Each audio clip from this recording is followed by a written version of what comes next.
When Lizzie first saw the cat, she was sitting, as usual, in her corner of the school library, hidden behind tall shelves of encyclopedias. No one noticed this spot, which was exactly why she loved it. Here, away from the noise and chaos of her fifth-grade classroom, Lizzie could breathe. Here, she didn't have to struggle with the overwhelming sounds that made her cover her ears, or the fluorescent lights that made her eyes hurt. Mrs. Peterson, the librarian, was the only person who seemed to understand.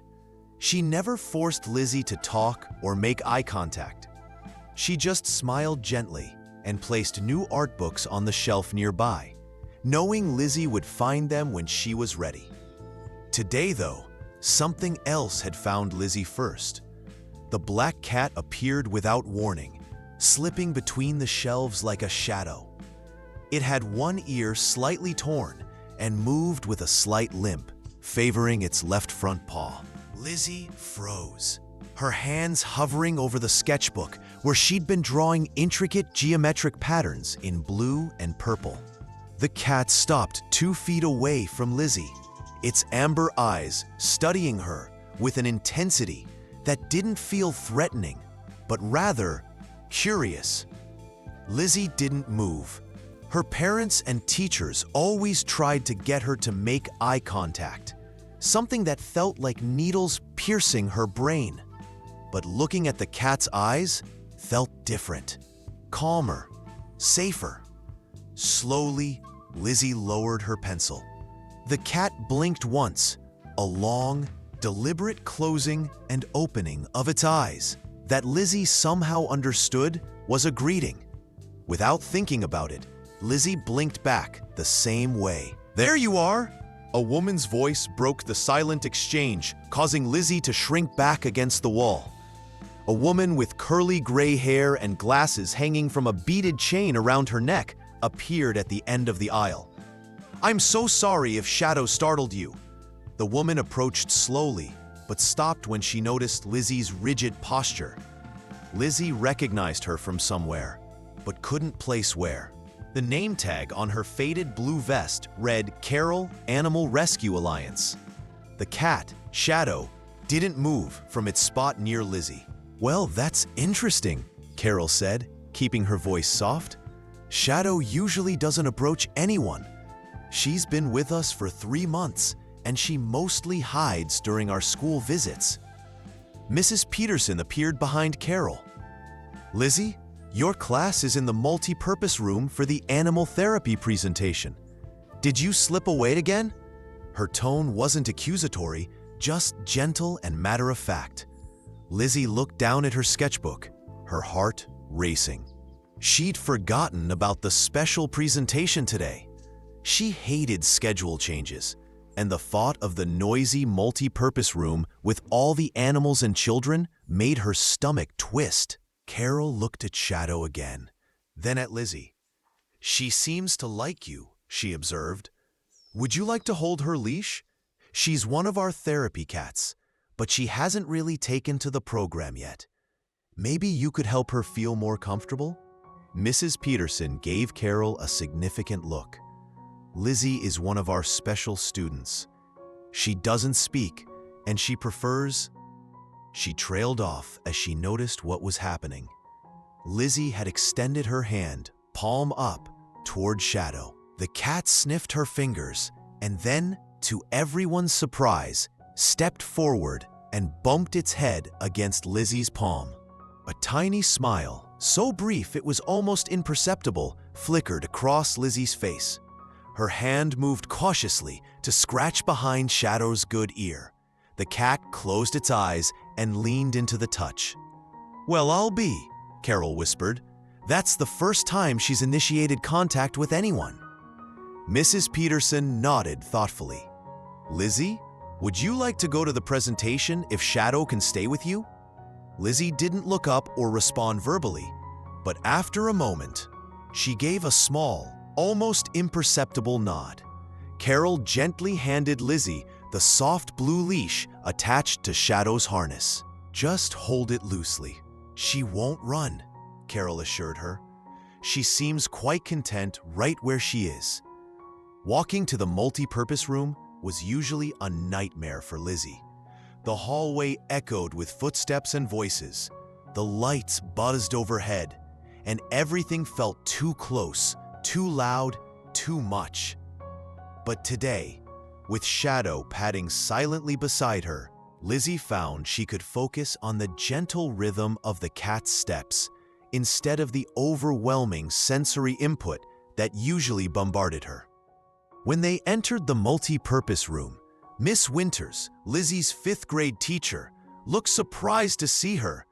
"Lizzie, we were wondering where you'd gone." Her eyes moved to the cat, then to Mrs. Peterson and Carol. "She's made a special friend," Mrs. Peterson explained quietly. The room was set up with different stations where rescue animals were being introduced to the students.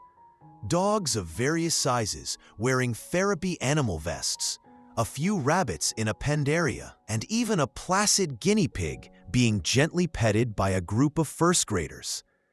Most of Lizzie's classmates were crowded around a golden retriever puppy that was performing tricks with its handler. Normally, Lizzie would have sought out the farthest corner, or more likely, tried to leave altogether. But Shadow seemed to sense her anxiety. The cat pressed against Lizzie's leg, creating a warm pressure that felt grounding. Carol guided them to a quiet spot on the perimeter of the room. "You can sit here with Shadow if you like," she suggested, pointing to a small cushioned bench. "She might even sit on your lap if you're comfortable with that." Lizzie sat, her back to the wall where she could see everything in the room. Shadow immediately jumped onto the bench beside her and curled up, her body touching Lizzie's leg. Ms. Winters watched from across the room, a thoughtful expression on her face. She'd been Lizzie's teacher for 3 months now and had tried everything to break through Lizzie's silence. The school psychologist had explained that Lizzie's form of autism meant she processed sensory information differently, making verbal communication extremely difficult for her. Despite all their efforts, picture cards, specialized apps, one-on-one sessions, Lizzie remained in her own world, rarely engaging with anyone or anything except her sketchbook. Yet here she was, calmly sitting in the noisy multi-purpose room, gently stroking a cat that, according to Carol, was as withdrawn as Lizzie herself. Ms. Winters made a mental note to call Lizzie's parents later. This might be significant. As the presentation continued, a few curious students wandered over to see Shadow. Lizzie tensed each time, but instead of hissing or running away as Carol had warned might happen, Shadow remained relaxed beside Lizzie, occasionally blinking slowly at the approaching children, but otherwise maintaining her peaceful position. "She's never done this before," Carol kept saying to the other handlers, gesturing toward Shadow and Lizzie. "She usually hides under a table during these events." By the end of the 40-minute presentation, Lizzie had remained in the room the entire time, a new record. Usually, sensory overload would have sent her fleeing after 10 minutes at most. When it was time to leave, Lizzie's face clouded, and she gripped Shadow's leash a little tighter. Carol noticed. "I'll walk you back to your classroom," she offered. As they walked, she added casually, "You know, we bring therapy animals to the school every Tuesday." Lizzie didn't respond, but Carol saw her fingers relax slightly on the leash. "I could make sure Shadow comes next week if you'd like to see her again." When they reached the classroom, Lizzie reluctantly handed over the leash. Just before Carol led Shadow away, the cat stretched up and placed one paw on Lizzie's arm, as if in farewell. Lizzie watched them go, her face once again expressionless, but her eyes followed Shadow until she was out of sight. "That's the longest I've seen her focus on anything besides drawing," Miss Winters commented to Carol. "It's remarkable." That afternoon, when Lizzie's mother Sarah came to pick her up, Ms. Winters pulled her aside. "Something amazing happened today," she began, and described the interaction with Shadow. Sarah's eyes widened. She stayed in an assembly? With other children around? Lizzie's sensory sensitivities often meant school events were impossible for her to tolerate. Ms. Winters nodded. The cat seemed to have a calming effect on her. And Lizzie, well, she was different, more present. Later that evening, after tucking Lizzie into bed, Sarah discussed it with her husband Michael. "Miss Winters gave me the contact information for the rescue group," Sarah said, holding up a business card. "She thinks we should consider a therapy animal for Lizzie." Michael frowned, running a hand through his thinning hair. "A cat? We've never had pets, and with Lizzie's sensitivities." "That's just it," Sarah interrupted. "According to Miss Winters, Lizzie was calmer with the cat than she's ever been at school. She even initiated physical contact with it." Michael's eyebrows rose. Lizzie rarely tolerated being touched, even by them. Getting a hug from their daughter was a rare and precious event. "Let's not rush into anything," he cautioned. "Remember the weighted blanket phase and the sound therapy? We spent hundreds of dollars and neither helped." Sarah sighed. "I know, but this was different. This was Lizzie making a connection." Just then, they heard soft footsteps in the hallway. Lizzie appeared in the doorway, clutching her sketchbook. This wasn't unusual. She often had trouble sleeping, but what she did next was unprecedented. She walked to the kitchen table and placed her sketchbook in front of her parents, open to a new drawing. Sarah gasped softly. On the page was a remarkably detailed sketch of Shadow. The cat's watchful eyes seemed alive on the paper, capturing something both wary and wise in their amber depths. The drawing showed the torn ear and even hinted at the slight deformity in Shadow's left paw. But most surprising was how Lizzie had drawn herself beside the cat, not a stick figure, as in her rare previous self-portrayals, but with careful attention to her own features, right down to the small birthmark near her right eye. "Lizzie, this is beautiful," Sarah whispered, afraid to say more and break whatever spell had prompted this unprecedented sharing. Lizzie pointed to the cat, then hugged herself. The message couldn't have been clearer if she'd spoken aloud. Michael and Sarah exchanged glances. "I'll call first thing tomorrow," Sarah said. Later that night, after Lizzie had gone back to bed, Michael studied the drawing again. "Look at the detail in this," he said wonderingly. "Have you ever seen her draw like this before?" Sarah shook her head. "She's always doodled, but this is different." She traced a finger over the image. "It's like she's been hiding this talent all along, just like she hides everything else inside her." 3 days later, Carol from the Animal Rescue Alliance sat in their living room, Shadow curled up beside her on the couch. Lizzie sat cross-legged on the floor, not looking directly at the cat, but clearly aware of her presence. "Shadow was found abandoned near the interstate," Carol explained. "She'd been injured, we think hit by a car, and left to fend for herself. Her front paw healed incorrectly, which gives her that distinctive limp." Carol went on, describing Shadow's rescue and rehabilitation, while Sarah and Michael asked questions about care requirements and the adoption process. Throughout the conversation, Shadow watched Lizzie, occasionally blinking those slow, deliberate blinks, and each time, Lizzie blinked back. "Would it be all right if we try something?" Carol asked eventually. At the parents' nod, she gently lifted Shadow and placed her on the floor near Lizzie. "She's been unusually calm since we arrived. Let's see what happens." Shadow crossed the short distance to Lizzie and without hesitation climbed into her lap. Lizzie's hands came up automatically, one gently stroking the cat's back while the other supported her weight.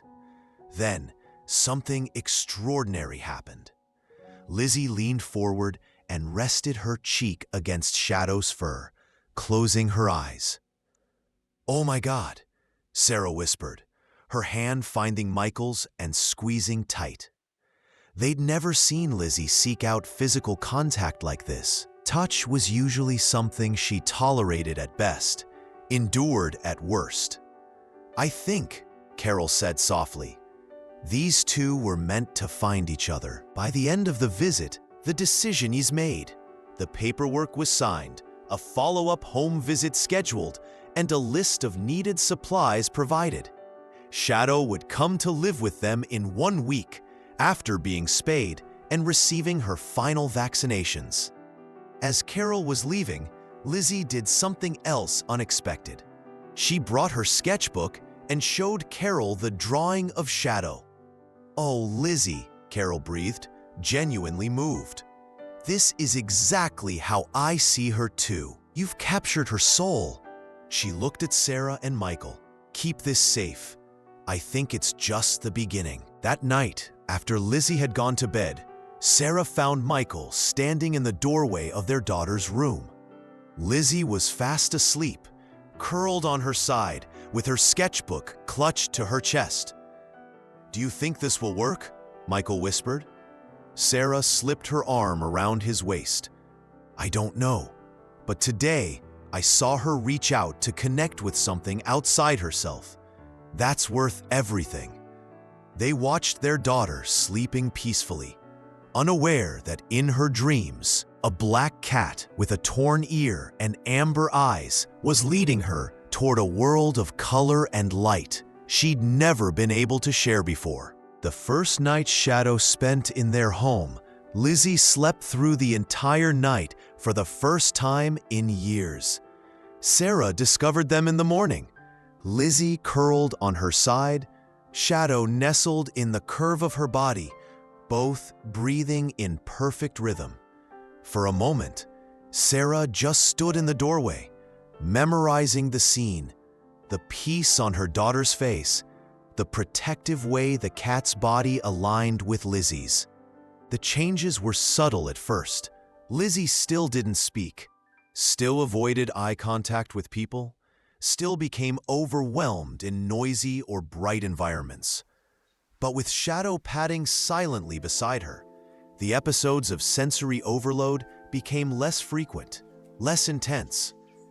The cat seemed to sense when Lizzie was becoming stressed, pressing against her leg or climbing into her lap, creating a focal point that helped Lizzie regulate her response to the overwhelming world around her. 2 weeks after Shadow's arrival, Sarah noticed a change in Lizzie's drawings.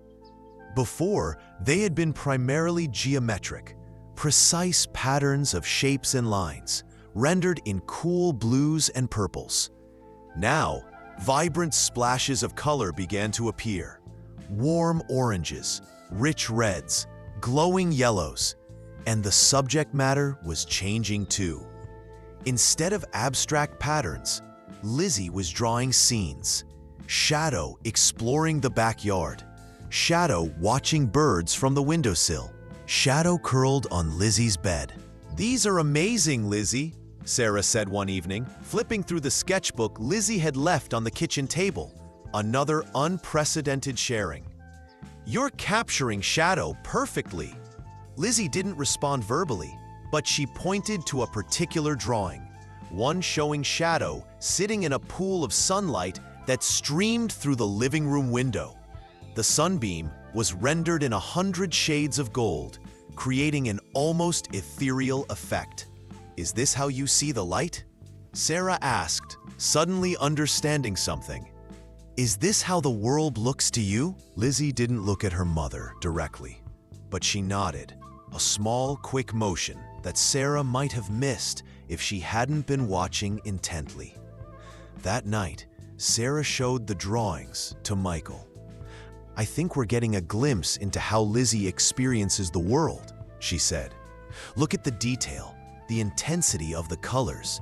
Everything is so heightened." Michael studied the pictures. "It's like she's been holding all this inside her," he said, like she sees everything in high definition, but couldn't find a way to express it until now. A few days later, Lizzie's teacher called. "I wanted to let you know about something that happened today," Ms. Winters said. There was an odd tone to her voice, not worried exactly, but puzzled. "Is everything all right?" Sarah asked, her hand automatically tightening on the phone. Yes, Ms. Winters assured her. "Actually, better than all right. Today, during art period, Lizzie drew something incredible. Mrs. Ramirez, the art teacher, was so impressed she asked if she could show me." Sarah listened as Miss Winters described the drawing, a detailed rendering of the classroom from Lizzie's perspective, capturing not just the physical elements, but somehow conveying the sensory experience as well. The fluorescent lights seemed to vibrate on the page. The sound of the clock ticking was somehow represented by subtle ripples in the air. Mrs. Ramirez says she's never seen anything like it, especially from a fifth grader. Miss Winters concluded. She used words like synesthetic and extraordinary perspective. She wants to know if Lizzie has had any formal art training. Sarah laughed, a sound of surprised delight mixed with the near tears that seem to come easily these days. "No, none at all. She's always drawn, but it's been mostly geometric patterns until recently." She hesitated, then added, "We adopted a therapy cat for Lizzie about 3 weeks ago. Since then, her drawing has changed, expanded." "That makes sense," Miss Winters said. "Lizzie seems more regulated lately. She's still not interacting much with the other students, but she's staying in the classroom for longer periods, and I've noticed she seems more engaged with her surroundings." After a brief pause, Ms. Winters continued, "Mrs. Ramirez would like to speak with you about offering Lizzie some one-on-one art sessions. She thinks Lizzie has exceptional talent that should be nurtured." That evening, Sarah and Michael had their first disagreement about Lizzie's emerging abilities. "I don't want to push her," Michael said, pacing the kitchen while Sarah prepared dinner. "You know how she shuts down when she feels pressured. And one-on-one with a teacher she barely knows? It could undo all the progress she's made." Sarah chopped vegetables with more force than necessary. "But what if this is her way of finally connecting? What if art is her language, and we're being offered an interpreter?" She set down the knife. "Michael, do you realize this is the first time anyone at that school has recognized something special in Lizzie? Something positive, not just a collection of challenges and accommodations?" Michael stopped pacing. "Of course I want that for her. I just don't want her overwhelmed. You know how fragile her equilibrium is." They were so engrossed in their discussion that neither noticed Lizzie standing in the doorway, shadow at her heels. It was only when the cat meowed softly that they turned. Lizzie held her sketchbook against her chest, her expression unreadable. But her body language, shoulders slightly hunched, weight shifted onto one foot as if ready to flee, told them she'd overheard at least part of their conversation. "Lizzie, honey," Sarah said gently, moving toward her daughter. "Mrs. Ramirez, your art teacher, was very impressed by your drawing today. She'd like to work with you one-on-one sometimes." Lizzie's eyes darted between her parents, then down to Shadow. The cat pressed against her legs, and Lizzie's free hand dropped to stroke the sleek black fur. "We don't have to decide anything right now," Michael added, his voice careful and calm. "And whatever we decide, we'll make sure you're comfortable." Lizzie didn't respond for a long moment. Then, slowly, she opened her sketchbook and held it out. It was open to a new drawing, one neither Sarah nor Michael had seen before. It showed the art room at school, but empty of other students. Just Lizzie at an easel, and remarkably, Mrs. Ramirez standing nearby. Between them, watching from atop a stool, was Shadow. Sarah and Michael exchanged glances. "Lizzie," Sarah said carefully, "are you saying you'd like to try the art sessions, but only if Shadow can come too?" Lizzie nodded, her eyes still on the drawing. "I'll talk to Mrs. Ramirez and the principal," Michael said. "We'll need to get special permission, but I think we can make it work." The next day, Sarah found herself sitting across from Principal Edwards, a tall woman with prematurely silver hair and kind eyes behind fashionable glasses.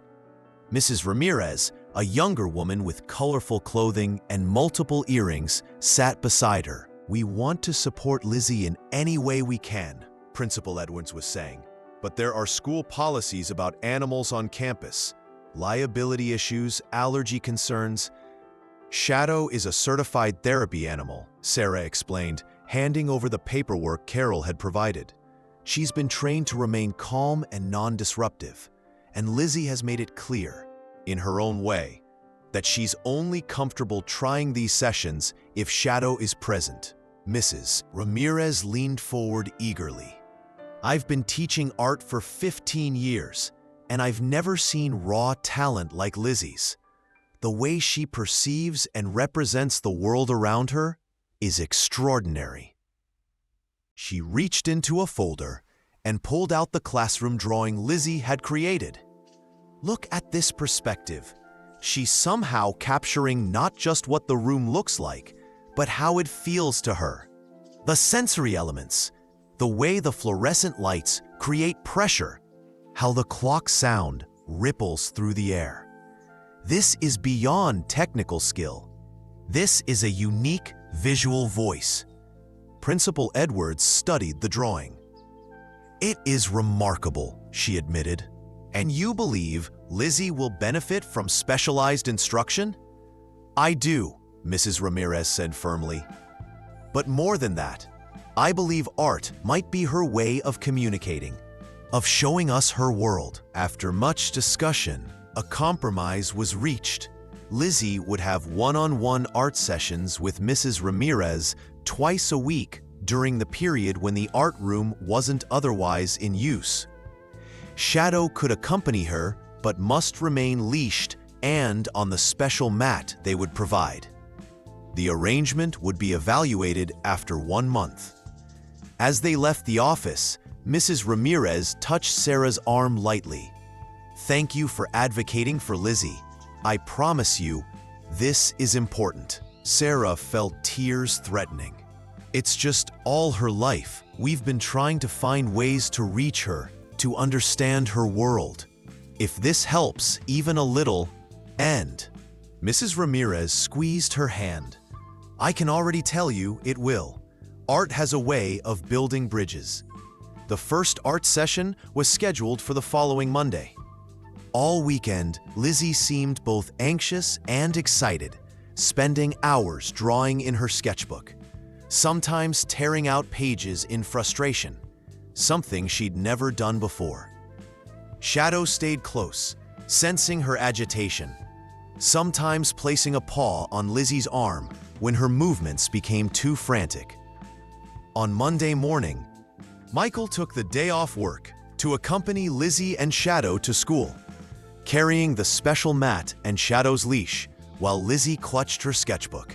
Mrs. Ramirez had prepared the art room carefully. The harsh overhead fluorescents were turned off, replaced by softer lamp lighting. A special station was set up near the window, where natural light streamed in. The mat for Shadow was positioned beside the chair, and a selection of high-quality art supplies, colored pencils, pastels, watercolors, and several types of paper were arranged on the table. "Good morning, Lizzie," Mrs. Ramirez said when they arrived, her voice warm but not overly enthusiastic. She'd clearly been briefed on how to interact with Lizzie. "I'm so glad you could come today.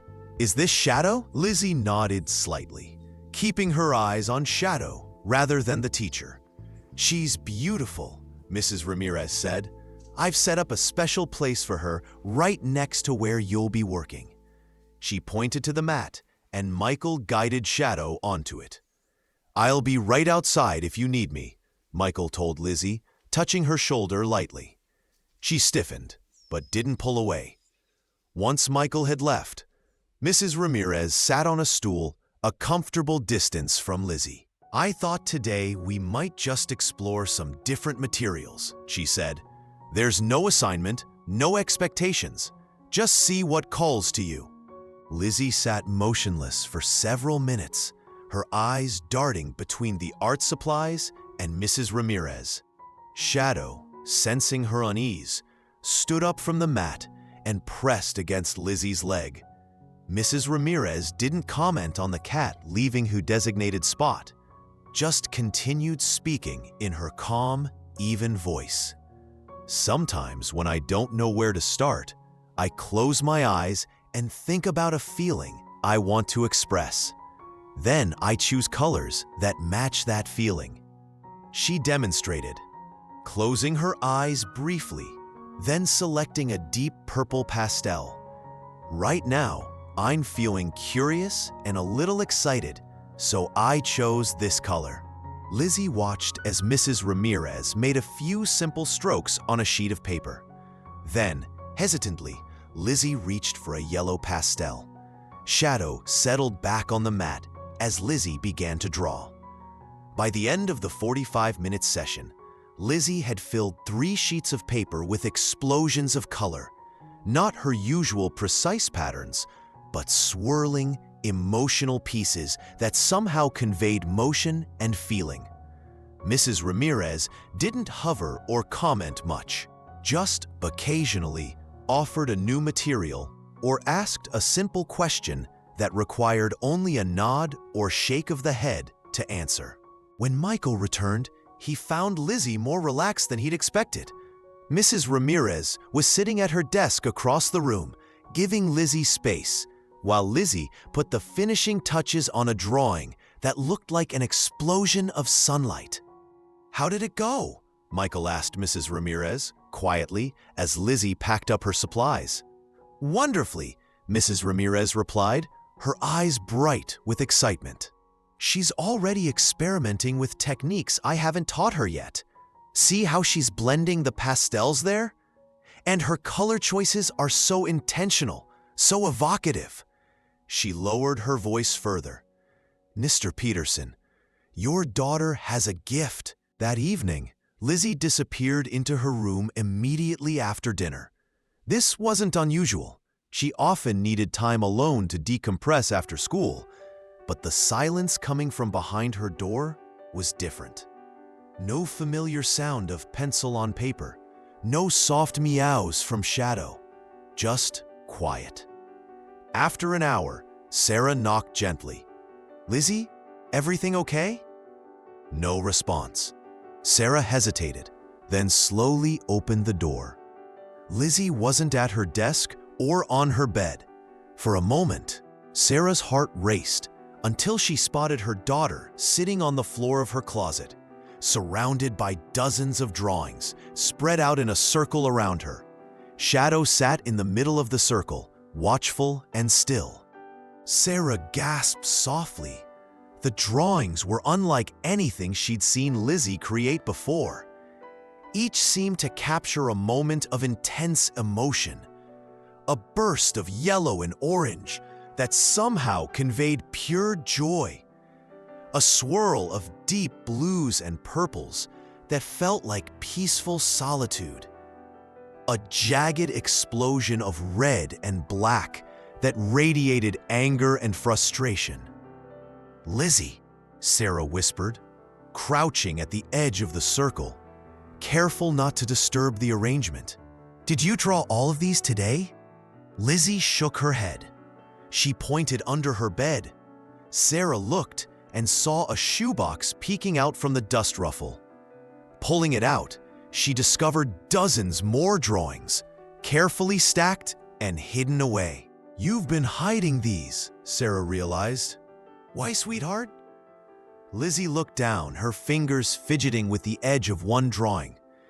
Shadow moved to her side, pressing comfortingly against her. "It's okay," Sarah assured her. "You don't have to share them if you don't want to."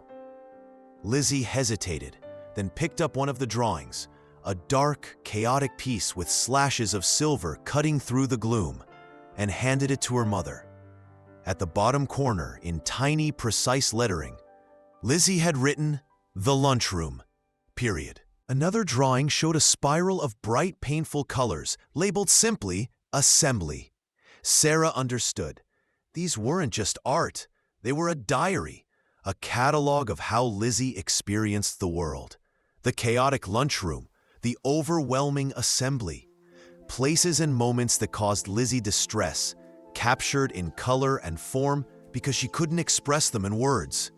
"Oh, Lizzie," Sarah said, her voice thick with emotion. "Thank you for showing me these, for helping me understand." Lizzie didn't look up, but her shoulders relaxed slightly.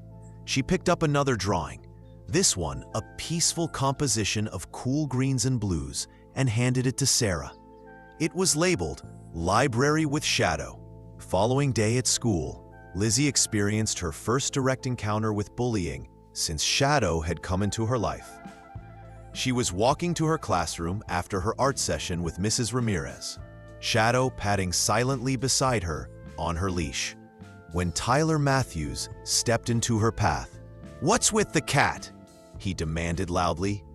"They actually let you bring a pet to school? That's so unfair." Lizzie froze, her eyes on the floor, her hands clutching Shadow's leash tightly. She could feel her heart pounding, her breath coming in quick, shallow gasps. Shadow pressed against her leg, a steady, warm presence. "Hey, I'm talking to you," Tyler said, stepping closer. Two of his friends snickered behind him. "What? Are you too special to answer? Too special to follow the rules like everybody else?" Shadow's fur bristled slightly, but the cat remained calm, positioning herself between Lizzie and Tyler. "What's going on here?" Mrs. Ramirez's voice cut through the tension. She emerged from the art room, her arms full of supplies, eyes quickly assessing the situation. "Nothing," Tyler muttered, but he took a step back. "Tyler, don't you have gym class now?" Mrs. Ramirez asked, her tone making it clear it wasn't really a question. "Yeah, I was just going," he mumbled, shooting one last glare at Lizzie before walking away with his friends. Mrs. Ramirez set down her supplies and crouched to be at eye level with Lizzie, careful not to get too close. "Are you okay, Lizzie?" Lizzie didn't respond, her hand now gripping the strap of her backpack so tightly her knuckles were white. Shadow meowed softly, looking up at her with concern. Mrs. Ramirez waited patiently, not pushing for an answer. After a moment, Lizzie reached into her backpack and pulled out her sketchbook. She flipped to a drawing she'd done during their session that day, a complex, colorful piece that depicted a sunny world full of strange, beautiful creatures. In the center was a figure that looked like Lizzie, surrounded by protective, friendly beings. Shadow was there too, larger than life. Mrs. Ramirez smiled. "Is that your world? The one inside your mind?" Lizzie nodded slightly. "It's beautiful, Lizzie, and much more interesting than Tyler's world, I'm sure." She stood up. "Would you like me to walk you to your classroom?" Lizzie shook her head, closed her sketchbook, and with Shadow at her side, continued down the hallway. Mrs. Ramirez watched them go, a thoughtful expression on her face. That evening, she called Sarah. "Lizzie had a small incident with another student today," she explained after introducing herself. "Nothing serious, just some unkind words, but I wanted you to know in case she seems upset." "Thank you for telling me," Sarah said. How did she handle it?" "Remarkably well," Mrs. Ramirez said. "Shadow seemed to help her stay grounded. And afterward, Lizzie actually communicated with me through her art, but still, it was significant." Mrs. Ramirez paused, then continued. There's something else I wanted to discuss. After working with Lizzie these past 2 sessions, I'm even more convinced of her extraordinary talent. With your permission, I'd like to bring in a colleague, Dr. Elena Chen. She's a child psychologist who specializes in neurodivergent children, but she also has expertise in art therapy. Sarah hesitated. I don't know. Lizzie's had so many evaluations, so many specialists. This wouldn't be an evaluation, Mrs. Ramirez assured her. More of a collaboration.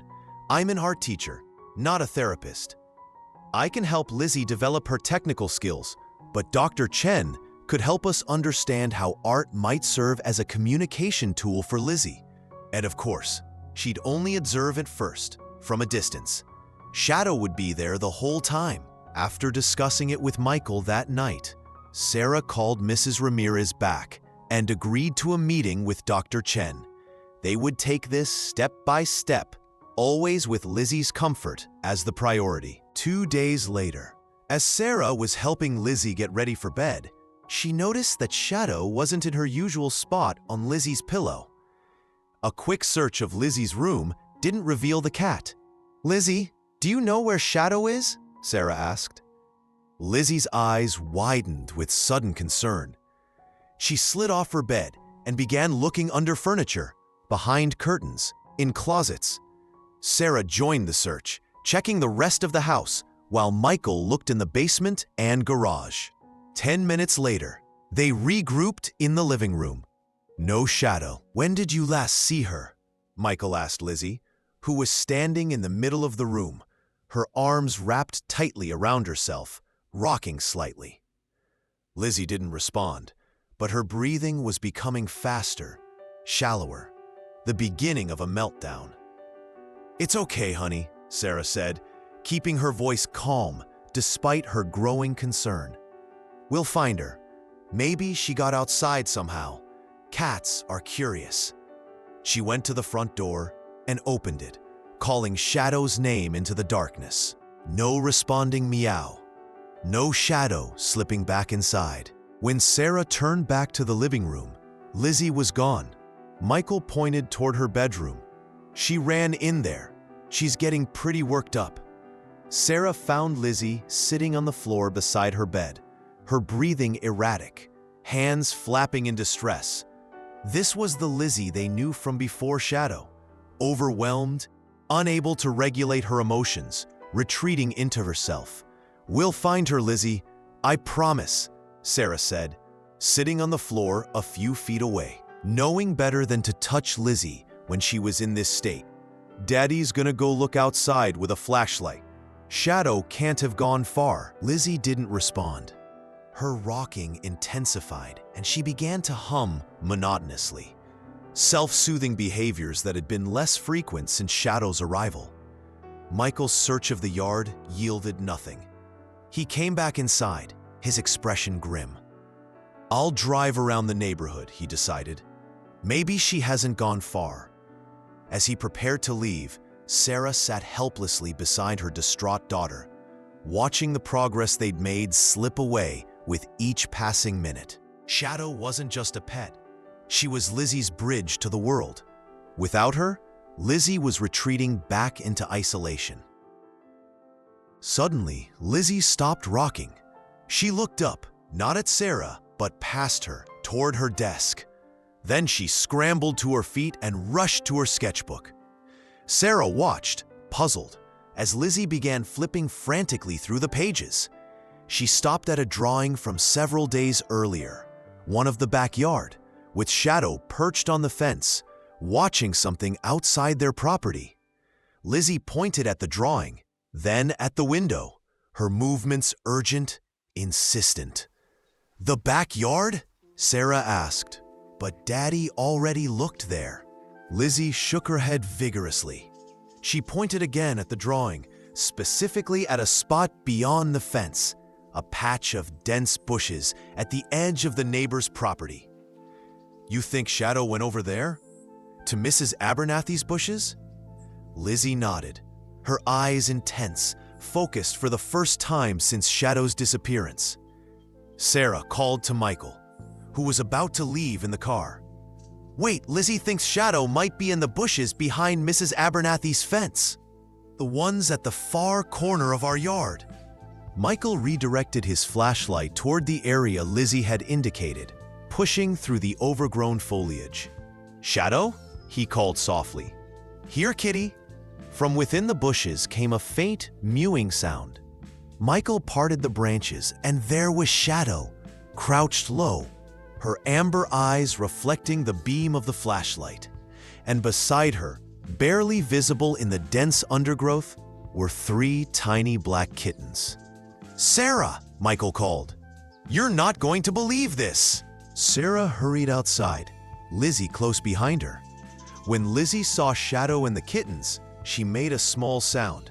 Not quite a word, but not her usual hum either. Something in between. Something new. They must have been born here before Shadow was rescued, Sarah realized. She was coming back to check on them. "But how did Lizzie know?" Michael asked, carefully gathering the tiny kittens into his jacket while Shadow watched vigilantly. "We've never even seen Mrs. Abernathy's cat." Sarah looked at her daughter, who was kneeling beside Shadow, her hand gently stroking the cat's head. "I think Shadow showed her," she said softly, in her own way. They brought Shadow and the kittens inside, setting up a makeshift nest in a laundry basket with soft towels. The kittens were tiny, their eyes still closed, probably only a week or 2 old. Shadow curled around them protectively, purring loudly. Lizzie sat beside the basket, watching intently. For the first time all evening, she was calm, focused, connected. "We should call Carol from the rescue," Michael said. "Find out what we need to do for the kittens." Sarah nodded, but her eyes were on Lizzie. "Look at her," she whispered. "She's not anxious at all. It's like she understands exactly what's happening." Lizzie reached for her sketchbook, which Sarah had brought from her room. With quick, sure strokes, she began to draw. Shadow with her kittens, each one distinct despite their similar appearance. The drawing captured not just their physical features, but something more. The bond between them, the fierce, protective love of a mother for her children. When she finished, Lizzie showed the drawing to her parents. At the bottom, in her small, precise handwriting, she had written, "Shadow's family."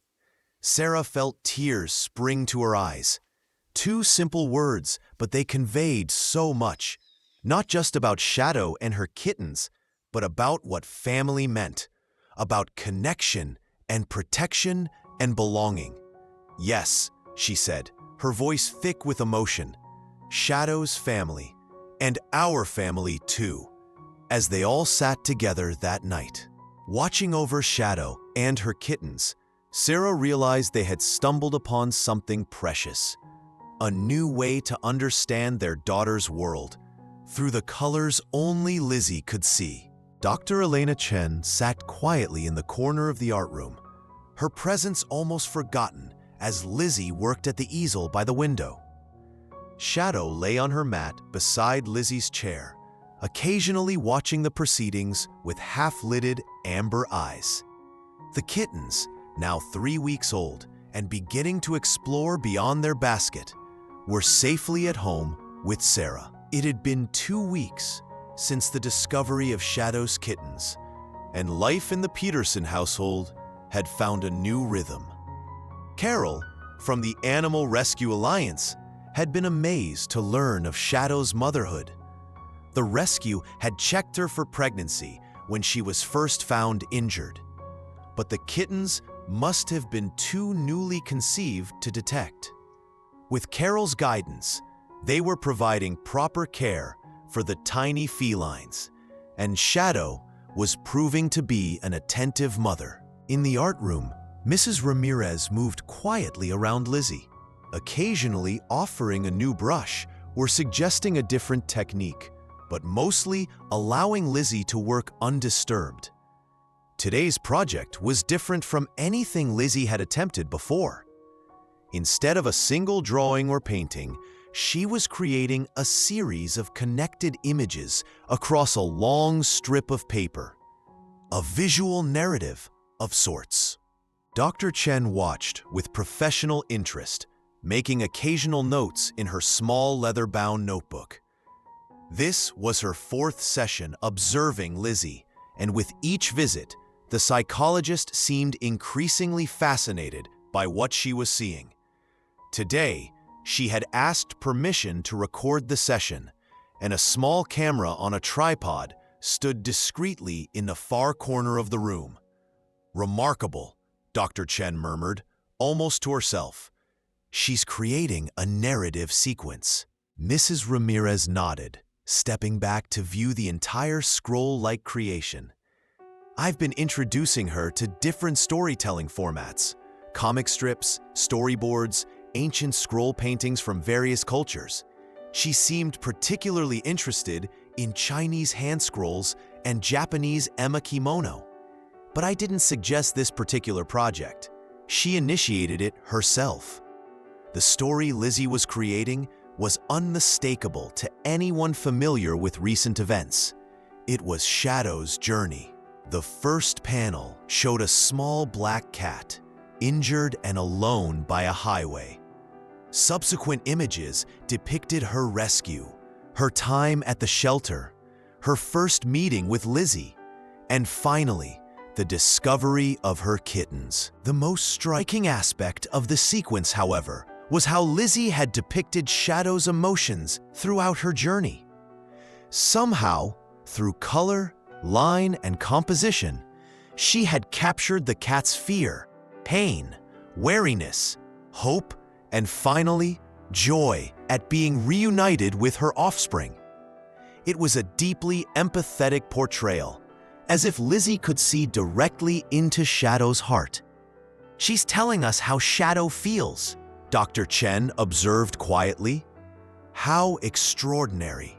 Many children on the autism spectrum struggle with perspective taking, with understanding others' emotional states. Yet here she is, creating an entire narrative from Shadow's point of view. As they watched, Lizzie added a final panel to her scroll. It showed Shadow curled protectively around her kittens, with Lizzie sitting nearby, sketchbook in hand. The perspective was unusual, as if viewed from above, allowing the viewer to see both Shadow's family and Lizzie simultaneously. Connecting them was a flowing ribbon of color, suggesting a bond, a channel of communication. "She's showing us how she and Shadow communicate," Mrs. Ramirez whispered. "Look at that ribbon of color between them. It's like she's saying they understand each other on a level beyond words." When the session ended, Dr. Chen asked if she could speak with Lizzie's parents. That evening, Sarah and Michael sat in their living room with the psychologist. Shadow curled on the couch between them, while Lizzie played with the kittens on the floor nearby, seemingly oblivious to the adults' conversation, but perhaps absorbing more than they realized. "What Lizzie is doing through her art is remarkable," Dr. Chen began. "She's not just drawing pictures. She's developing a sophisticated visual language to express thoughts, emotions, and narratives that she can't communicate verbally." She opened her laptop and showed them photographs of Lizzie's scroll painting.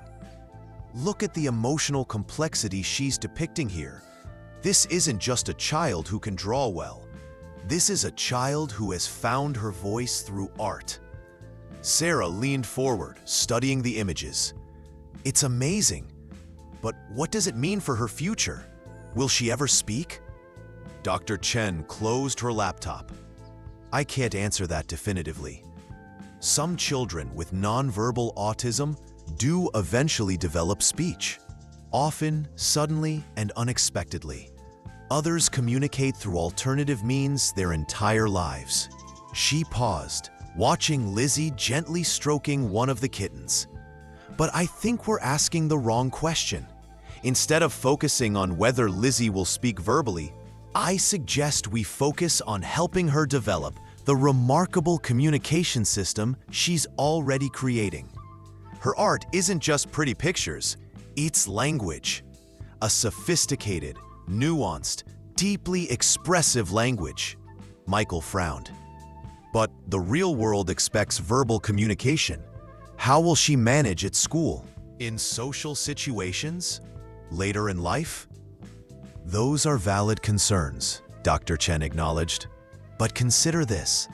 Throughout history, there have been individuals who communicated primarily through visual means, artists who spoke through their work.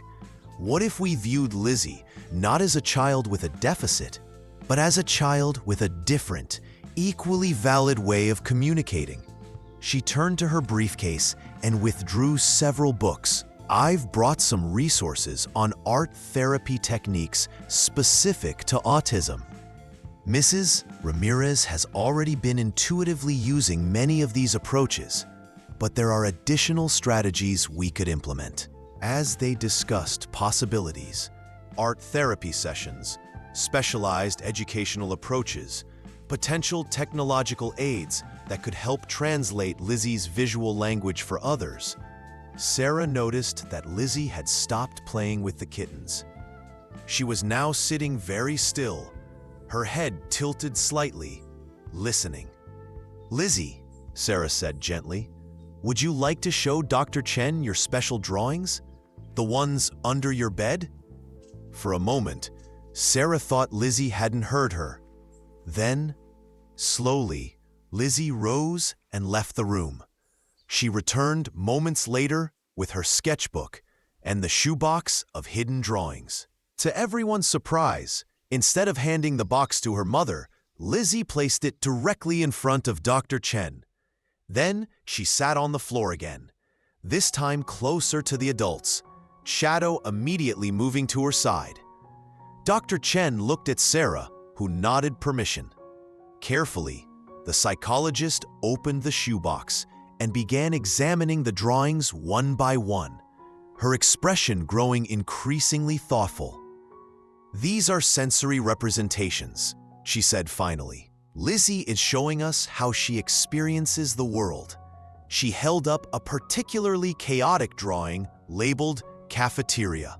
"Look at how she's depicted the sounds as sharp, jagged lines cutting across the page. The fluorescent lights are these pulsing, almost painful yellow streaks. The smells of food are these swirling, overwhelming clouds." Dr. Chen looked directly at Lizzie. "Is this how it feels in the cafeteria, Lizzie? Loud and bright and overwhelming?"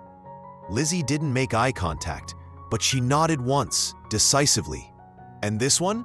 Dr. Chen asked, holding up a calmer drawing labeled "Library with Shadow."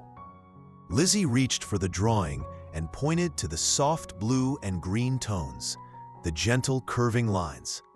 "It feels peaceful there," Dr. Chen interpreted. "Quiet and safe." Lizzie nodded again, then pulled another drawing from the box, one Sarah and Michael hadn't seen before. It showed Lizzie surrounded by crowded, slightly menacing figures, their faces indistinct but their postures clearly unwelcoming. In the corner of the image was Tyler, the boy who had confronted Lizzie in the hallway, his figure slightly larger and more threatening than the others. "Is this how you feel at school sometimes?" Dr. Chen asked gently. "Do the other children make you uncomfortable?" Lizzie didn't respond directly, but she pulled out another drawing, this one showing the same scene, but with Shadow beside her. In this version, the other figures were still present, but seemed less threatening, and there was a protective bubble of space around Lizzie and Shadow. "Shadow helps you feel safer," Dr. Chen observed, "even when you're around other children who might be unkind." Lizzie nodded, her hand dropping to stroke Shadow's fur. Sarah felt a lump in her throat. She'd known, of course, that Lizzie sometimes struggled with the other children, but seeing it depicted so clearly, the isolation, the discomfort, The sense of being surrounded by potential threats was heartbreaking. "Has Tyler bothered you again?" Michael asked, his voice carefully controlled. Lizzie shook her head, then reached for another drawing from the box. This one showed Mrs. Ramirez standing protectively between Lizzie and a group of other children. "Mrs. Ramirez helps protect you," Sarah understood. "That's good." For nearly an hour, they continued this remarkable form of communication. Lizzie sharing drawings, Dr. Chen and her parents interpreting, Lizzie confirming or correcting their understanding with nods or head shakes. It was the most direct interaction they'd ever had with their daughter, a window into her experience that had never been opened before. Finally, Dr. Chen carefully returned all the drawings to the box. "Thank you for sharing these with me, Lizzie," she said. "You're a very talented artist, and these drawings help me understand how you see the world." Lizzie picked up the box and retreated to her room, Shadow following closely behind. When she was gone, Dr. Chen turned to Sarah and Michael. "What we just experienced was communication. Rich, meaningful communication. Lizzie has developed a sophisticated visual vocabulary to express complex thoughts and emotions that she can't verbalize. This isn't just doodling or even artistic talent, it's language acquisition." "But will others understand it?" Michael asked. "Outside of us. Outside of people who know her well." Dr. Chen considered the question. "That's where we come in. Our job isn't to make Lizzie communicate like everyone else, but to build bridges between her mode of expression and the wider world." She reached into her briefcase again and pulled out a tablet. "There are apps designed for nonverbal individuals that combine images with text. We could work with Lizzie to incorporate her own artwork into such a system." "And Shadow?" Sarah asked. "What role does she play in all this?" "From what I've observed, Shadow serves multiple functions for Lizzie," Dr. Chen replied. "She's a source of sensory regulation, providing calming pressure and consistent, predictable touch. She's also a social buffer, making interactions with others less threatening. But perhaps most importantly, Shadow is Lizzie's first successful communication partner outside of her immediate family. Lizzie seems to believe that Shadow understands her in a way humans don't, and perhaps she's right. Their bond has created a foundation of confidence upon which Lizzie is now building a broader communication system." After Dr. Chen left, Sarah and Michael sat in silence for a long time, processing all they had learned. Finally, Michael spoke. "Do you think we've been underestimating her all this time? Thinking she couldn't communicate when actually we just weren't listening in the right language?" Sarah wiped away a tear. "Maybe, but we're listening now, and we're going to make sure everyone else does too." The next morning, Sarah received a call from Principal Edwards. Her tone was tense, formal. "Mrs. Peterson, I need to speak with you about an incident that occurred this morning involving Lizzie's cat." Sarah's heart sank. "What happened?" "There was a situation in the hallway. Tyler Matthews alleged that Shadow scratched him. Though there are no visible marks, his mother is quite upset and is demanding that the cat be removed from school premises immediately. Given our liability concerns, I'm afraid I have to ask that you come collect Shadow today." "What? No, that can't be right," Sarah protested. "Shadow has never shown any aggression, and she's always on her leash with Lizzie." A horrible thought struck her. "Wait, where is Lizzie now? Is she okay?" "She's with Mrs. Ramirez in the art room," Principal Edwards replied. "She became quite upset when we tried to separate her from Shadow. Mrs. Ramirez suggested it would be best if they stayed together until you arrive." Sarah grabbed her keys and purse. "I'll be there in 15 minutes, but I want to talk to anyone who actually witnessed what happened." I find it hard to believe Shadow would scratch anyone without provocation. When Sarah arrived at the school, she found Lizzie huddled in a corner of the art room, Shadow pressed protectively against her. Mrs. Ramirez sat nearby, speaking softly to Lizzie, who was rocking slightly, a self-soothing behavior Sarah hadn't seen in weeks. "What happened?" Sarah asked, rushing to her daughter's side. Mrs. Ramirez's expression was grim. "I didn't see the initial interaction. I came out of the art room when I heard the commotion.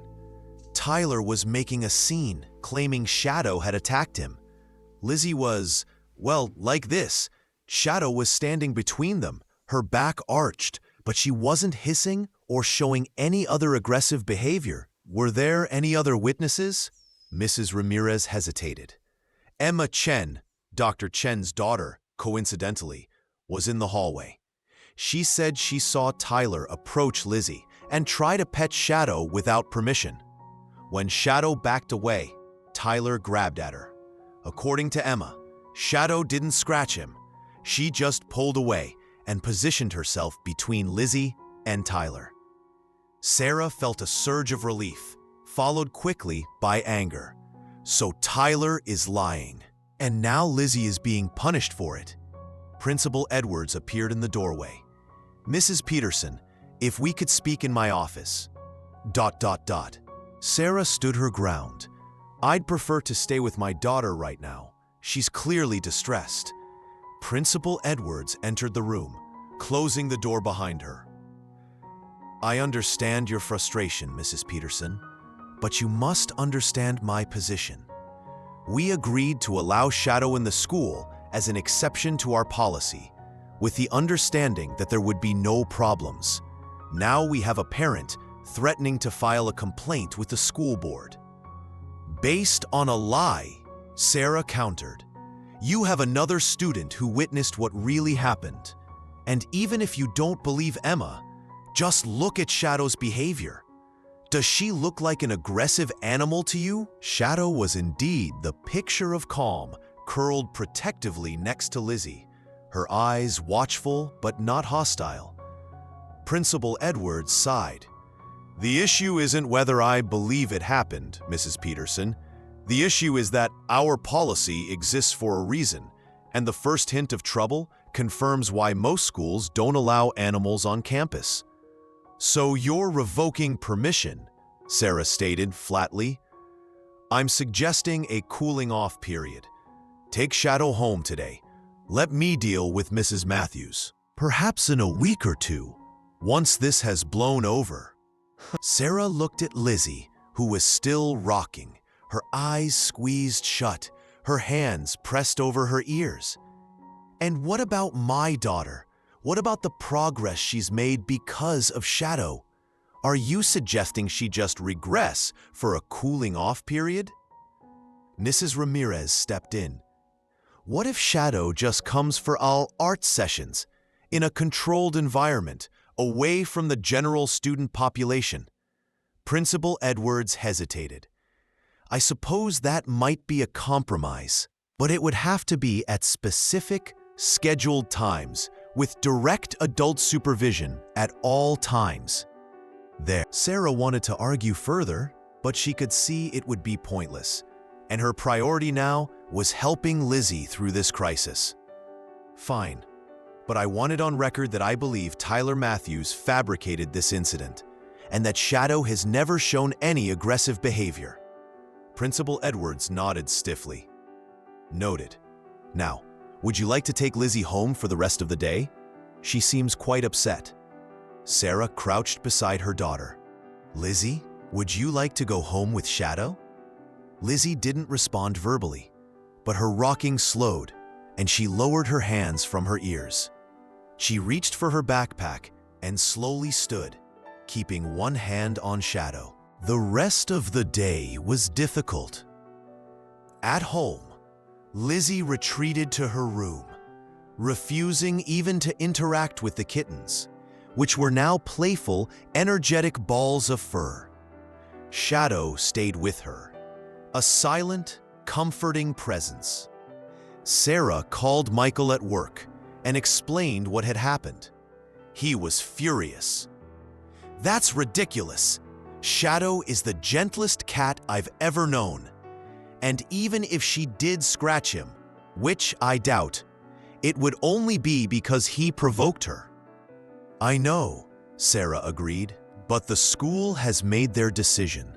At least for now, Shadow can only go to school for Lizzie's art sessions." "So what do we do now?" Michael asked. "Lizzie has been doing so well with Shadow at school. She's been able to stay in class longer, participate in art." "I don't know," Sarah admitted. "I'm going to call Dr. Chen.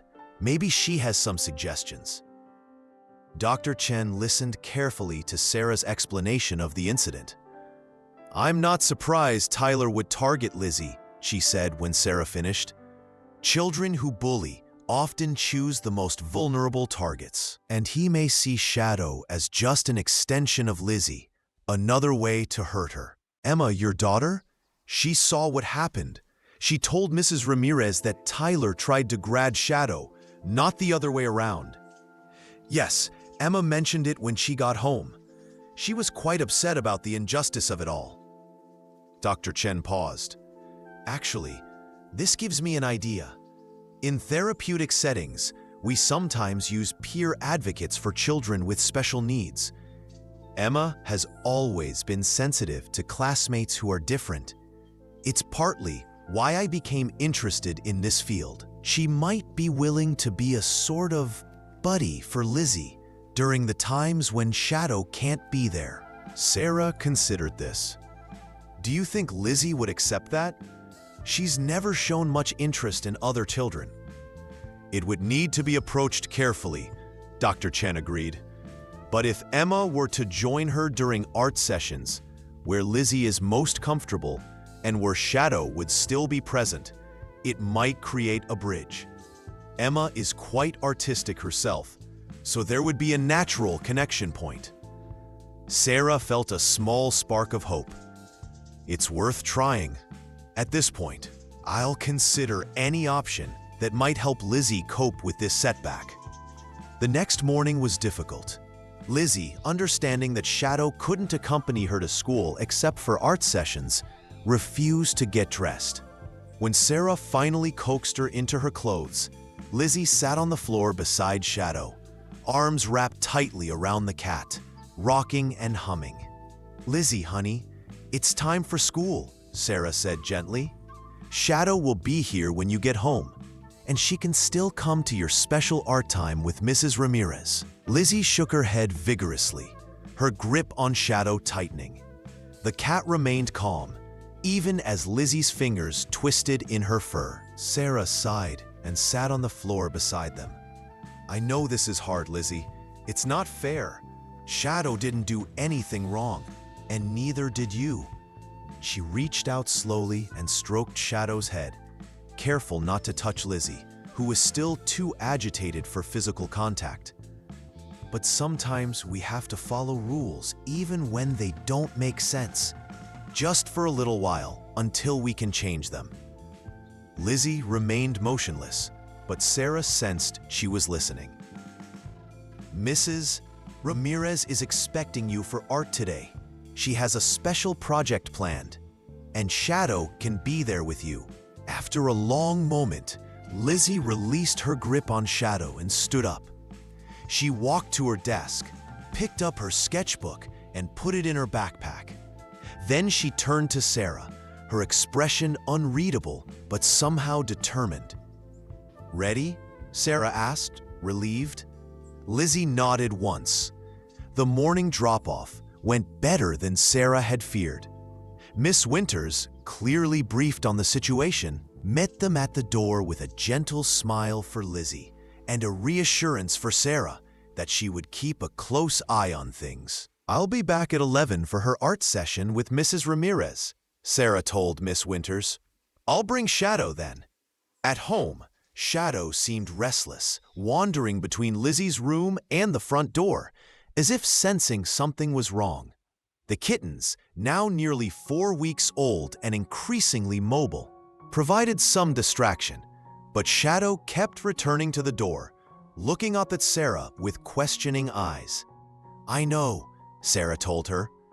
"I miss her too, and she definitely misses you."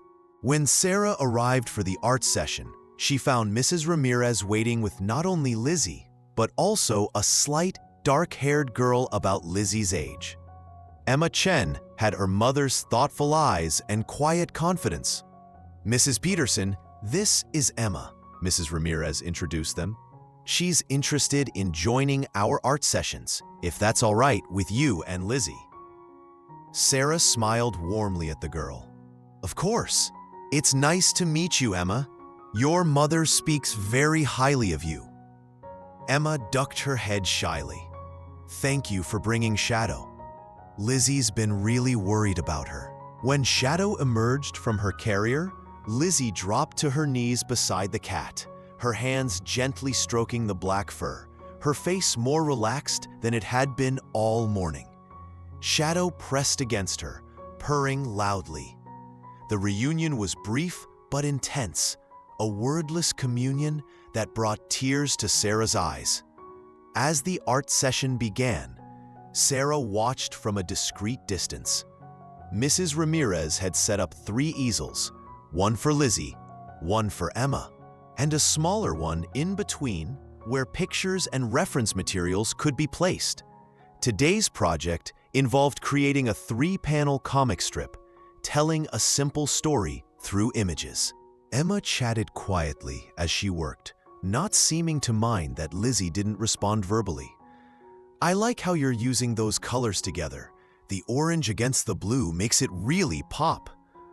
Or, "Shadow is such a good cat. Tyler was really mean to try to grab her like that."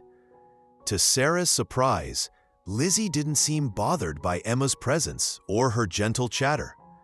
She worked steadily on her comic strip, occasionally glancing at Emma's work with what might have been interest. Shadow moved between them, sometimes sitting beside Lizzie, sometimes investigating Emma's shoes or the legs of her easel. When the session ended, Emma asked if she could see Lizzie's completed comic strip. After a moment's hesitation, Lizzie turned her easel so Emma could view it. "Wow," Emma said, genuinely impressed. "That's really good. I love how you showed the cat's feelings without using any words. You can tell exactly what she's thinking in each panel." Lizzie ducked her head, but Sarah thought she detected a hint of pleasure in her daughter's expression.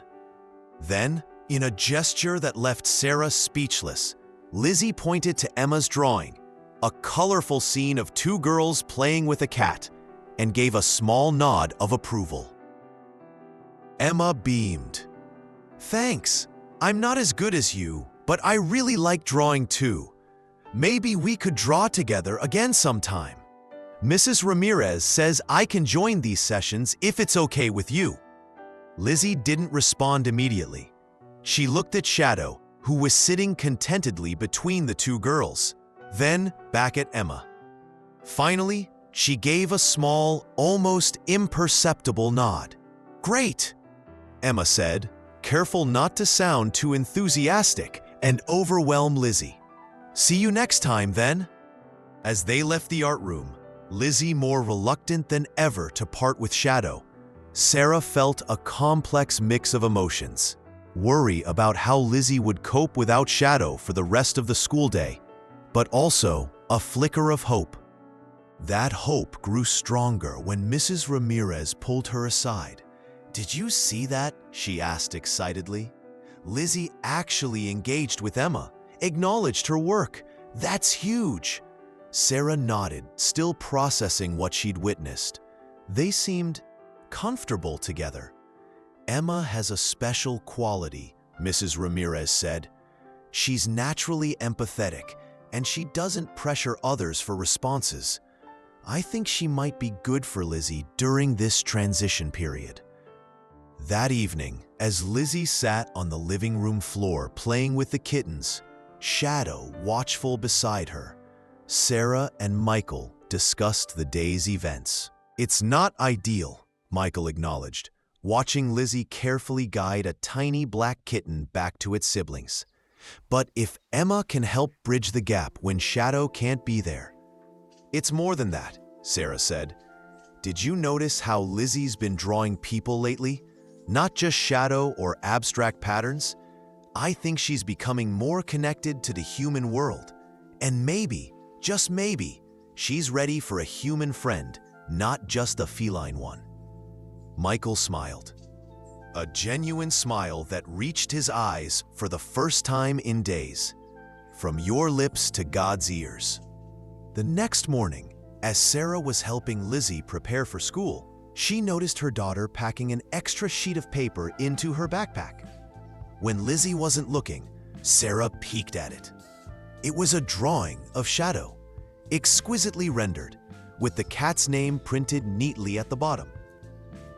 "Are you taking that to school?" Sarah asked casually. Lizzie nodded, zipping her backpack closed. "Is it for a special reason?" Sarah pressed gently. Lizzie hesitated, then opened her sketchbook to a fresh page.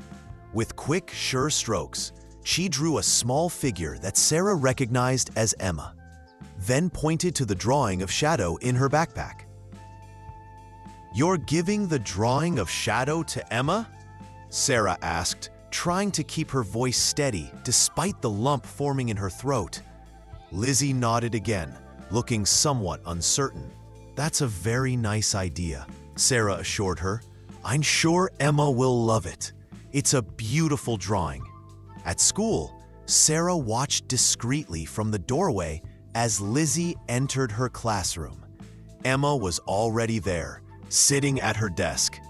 When she spotted Lizzie, she smiled and waved, but didn't approach, respecting Lizzie's need for space, just as her mother had likely advised. Lizzie stood frozen for a moment, clutching her backpack. Then, with a determination that made Sarah's heart swell with pride, she walked directly to Emma's desk. Without making eye contact, she unzipped her backpack, removed the drawing of Shadow, and placed it carefully on Emma's desk. Then, she turned and walked to her own seat at the back of the room. Emma's face lit up as she examined the drawing. "Thank you, Lizzie," she called across the room. "It's beautiful.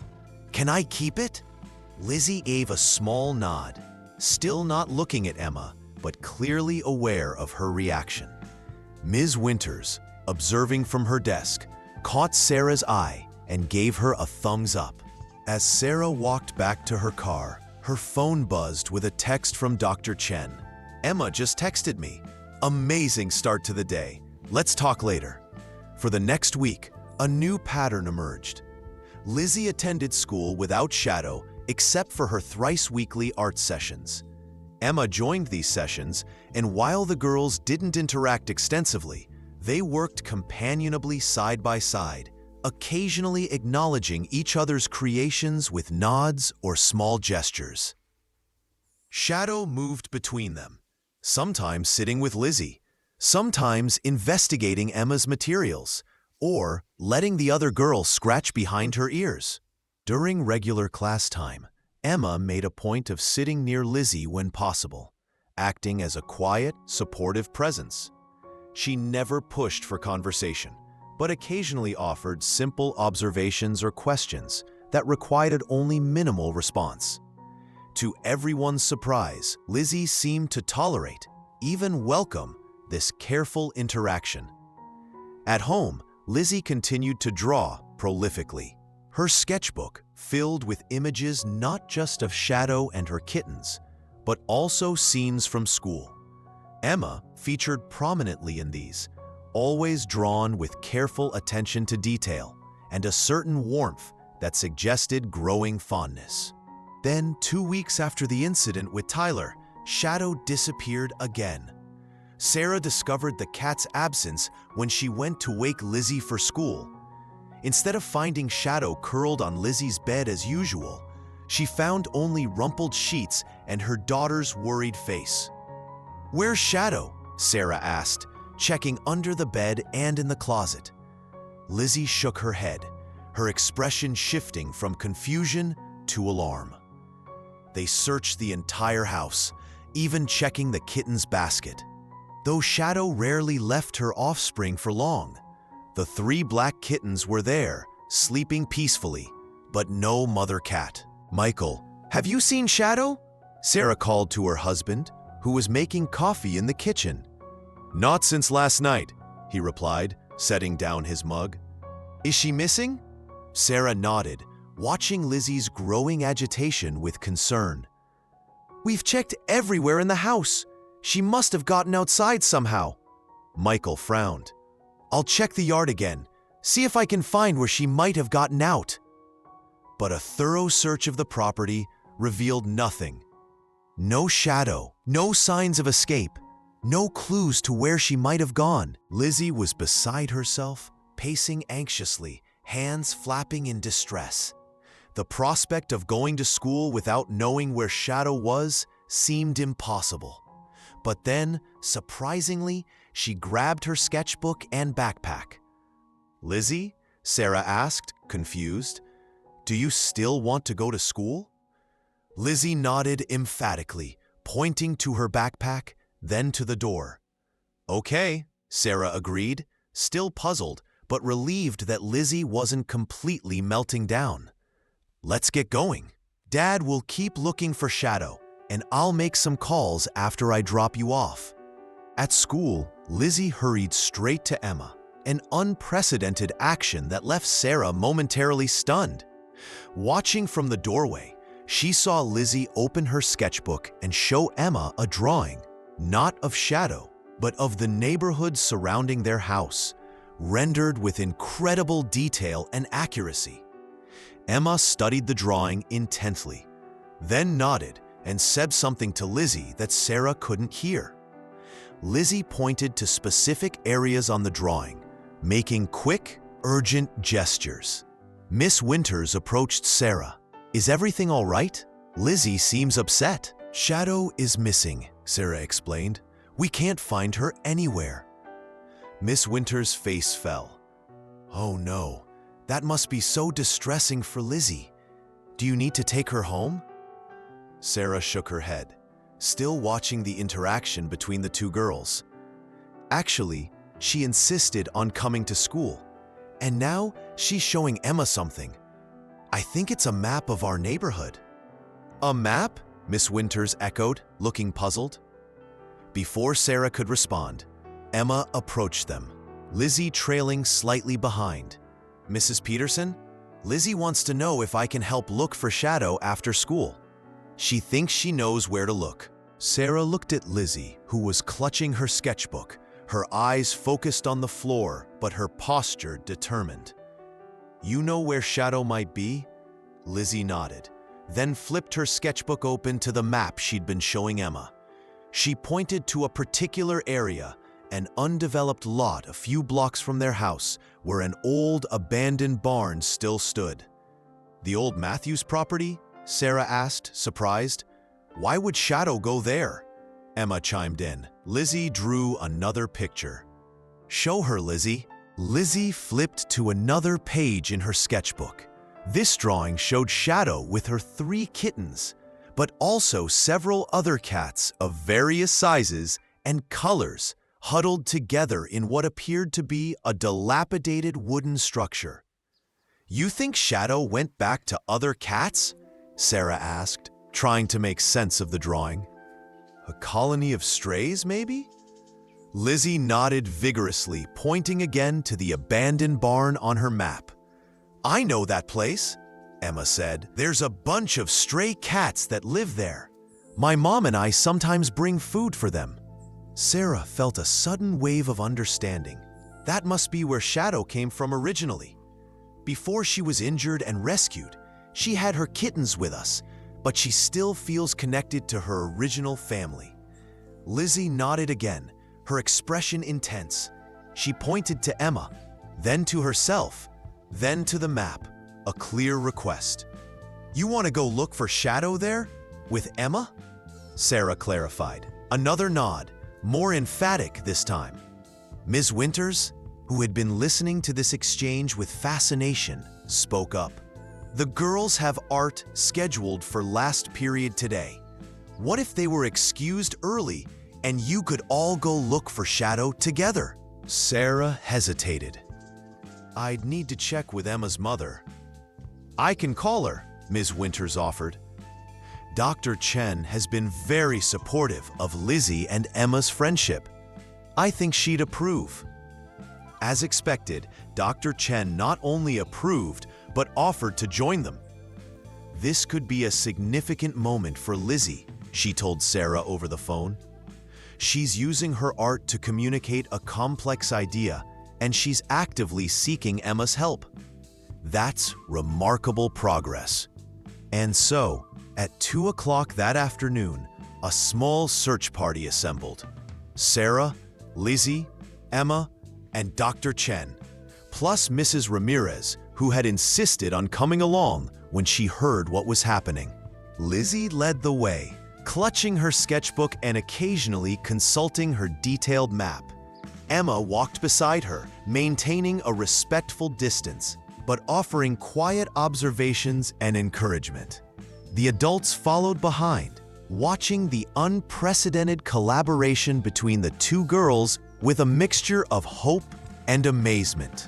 The old Matthews property was indeed about 6 blocks from the Petersons' home, a forgotten corner of the neighborhood that had somehow escaped development. The barn was barely standing, its weathered boards sagging, its roof partially collapsed. Around it, tall grass and weeds created a wild, untamed landscape. As they approached, Sarah noticed several cats slinking away into the tall grass. Confirmation that Emma had been right about the stray colony. But would Shadow be among them? Lizzie stopped at the edge of the property, suddenly hesitant. Emma, showing remarkable intuition, spoke softly. They're scared of too many people. Maybe just you and me should go closer, Lizzie. We'll be quieter. Lizzie considered this, then nodded. She looked back at her mother, a question in her eyes. It's okay, Sarah assured her, though her instinct was to keep Lizzie close. Emma's right. You'll have a better chance of finding Shadow if there's less commotion. Just be careful, and don't go inside the barn. It might not be structurally sound. The two girls moved forward slowly, Emma slightly behind Lizzie, allowing her to set the pace. They stopped about 20 feet from the barn, and Emma suggested, maybe call for her softly? Lizzie looked uncertain, then reached into her backpack and pulled out a small bag. Sarah recognized it as the treat pouch they kept near Shadow's food bowl. Smart thinking. Lizzie had thought to bring something that might entice Shadow to come out of hiding. The girls sat down in the grass, and Lizzie shook the treat bag gently, producing a familiar rattling sound that Shadow associated with rewards and affection. For several minutes, nothing happened. A few curious cats teared from the tall grass, but none approached. Lizzie continued shaking the treat bag, her expression growing increasingly worried. Then, Emma whispered, "Look, by the barn door." A sleek black shape had emerged from the shadows of the dilapidated structure. Shadow stood poised at the entrance, her tail high, ears alert, amber eyes fixed on Lizzie. Lizzie went very still. She set the treat bag on the ground between herself and Emma, then simply waited, her gaze fixed on her feline friend. Watching from a distance, Sarah held her breath. Dr. Chen placed a steadying hand on her arm, as if sensing her impulse to rush forward and scoop up the wayward cat. Shadow remained at the barn entrance for what seemed like an eternity. Then, with deliberate grace, she began walking toward the girls. But she wasn't alone. Behind her, emerging cautiously from the shadows, came 3 more cats. A scrawny gray tabby with a torn ear, a plump orange tom with a crooked tail, and a small calico that moved with the same distinctive limp that Shadow had. "They must be her original family," Dr. Chen whispered. "The one she was separated from when she was injured." Shadow approached Lizzie and bumped her head against the girl's knee, a familiar greeting. Then she turned and looked back at the other cats, who had stopped several feet away, wary of the humans. Lizzie did something then that left all the adults speechless. She slowly extended her hand, palm up, toward the other cats, the same greeting gesture she had first used with Shadow in the library so many weeks ago. The cats didn't approach immediately, but they didn't flee either. The small calico took a tentative step forward, then another. Shadow moved to meet it halfway, and the two cats touched noses, a reunion that spoke volumes without a sound. Emma, showing remarkable perception, reached slowly for the treat bag and offered it to Lizzie. "Maybe they're hungry?" Lizzie took a few treats from the bag and placed them on the ground between herself and the newcomers. The orange Tom was the first to venture forward, unable to resist the temptation. The others followed cautiously, maintaining a careful distance from the humans, but clearly drawn to both the food and to Shadow. Lizzie sat perfectly still, watching the small drama unfold. For once, her usual sensory discomfort seemed forgotten, her focus entirely on the cats and their interactions. Emma remained beside her, equally absorbed, occasionally whispering observations that Lizzie acknowledged with small nods. From their vantage point, the adults watched in wonder. "This is extraordinary," Mrs. Ramirez murmured. "Look at how comfortable Lizzie is, how engaged." Dr. Chen nodded. "She's connected to this moment in a way that transcends her usual barriers. The cats, Emma, even us, we're all part of a shared experience that matters deeply to her. This is communication at its most fundamental level." After several minutes, Shadow returned to Lizzie's side, rubbing against her leg in a familiar gesture. The girl's hand dropped to stroke the cat's sleek fur, a connection re-established. The other cats watched from a safe distance, still wary but no longer afraid. "What do we do now?" Sarah asked softly. "Do we just take Shadow home?"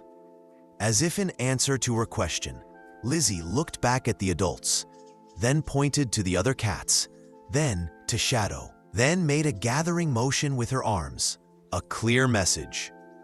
"You want to take all the cats?" Sarah asked, surprised. "Lizzie, honey, we can't just..." But Lizzie was already reaching for her sketchbook. With quick strokes, she drew a picture of their house, with the kittens, Shadow, and now these new cats, all together in what appeared to be a converted garage space. "I think she's suggesting we create a proper shelter for them," Dr. Chen interpreted. "Not necessarily bringing them into your home, but providing a safe place where Shadow can visit her original family and her kittens." Emma nodded enthusiastically. "My mom and I do TNR, trap, neuter, return, for feral cat colonies. We could help get these cats fixed and vaccinated and build them a proper shelter." Sarah looked at her daughter, then at Shadow, then at the three stray cats watching them cautiously from the tall grass. "I guess our garage could use a renovation," she said finally, smiling despite herself. "Michael's gonna think we've lost our minds." Lizzie responded with the briefest of smiles, a rare, precious expression that lit up her entire face. She pointed to Shadow, then to the other cats, then to the treat bag, a questioning look in her eyes. "Yes, we can leave some food for them," Sarah understood, "and we'll come back with proper carriers to take them to the vet once Dr. Chen helps us set that up." They emptied the treat bag in a small pile, and Lizzie stood up slowly, careful not to startle the wary cats. Shadow remained at her side, seemingly content to return home, now that she had checked on her former family and introduced them to her human. As they walked back toward the adults, Emma suddenly spoke up. "Mrs. Peterson, next time we come back, would it be okay if I brought my camera? I'd like to take pictures of the cats, and maybe Lizzie could draw them from the photos. We could make a book about Shadow and her two families." Before Sarah could respond, Lizzie reached out and touched Emma's arm, a deliberate, intentional contact that spoke volumes. Emma beamed, understanding the significance of the gesture. "That's a wonderful idea, Emma," Sarah said, her voice thick with emotion. "I think Lizzie would love that." As they walked home, Shadow trotting contentedly beside Lizzie, Mrs. Ramirez fell into step with Sarah.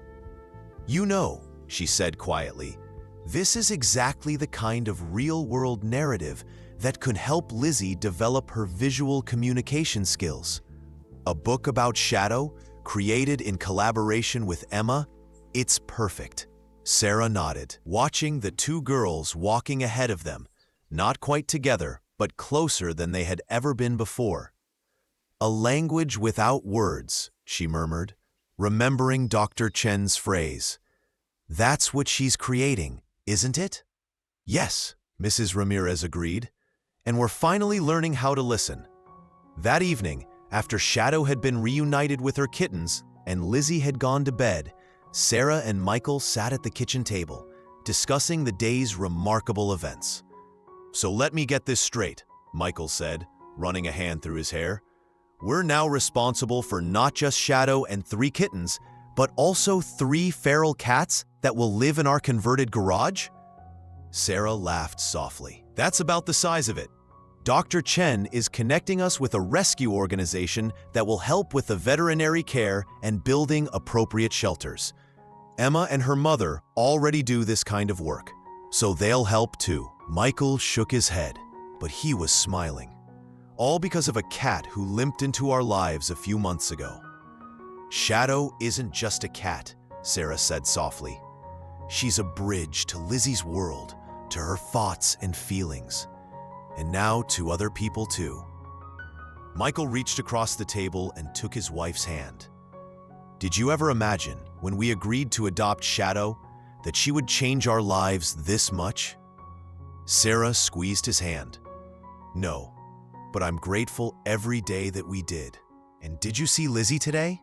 The way she interacted with Emma, the way she communicated her plan for the cats? She's finding her voice, Michael. Not with words, maybe, but she's finding it." Later that night, Sarah checked on Lizzie one last time before going to bed herself. She found her daughter fast asleep, Shadow curled at her feet, the sketchbook open beside her on the bed. Sarah gently picked it up, intending to set it on the desk, when a new drawing caught her eye. It was a portrait of their family: Sarah, Michael, Lizzie, Shadow, and the kittens, but with the addition of Emma, her mother, Mrs. Ramirez, and the 3 stray cats. They were arranged in a circle, connected by flowing lines of color, similar to the ribbon Lizzie had drawn between herself and Shadow in her scroll painting.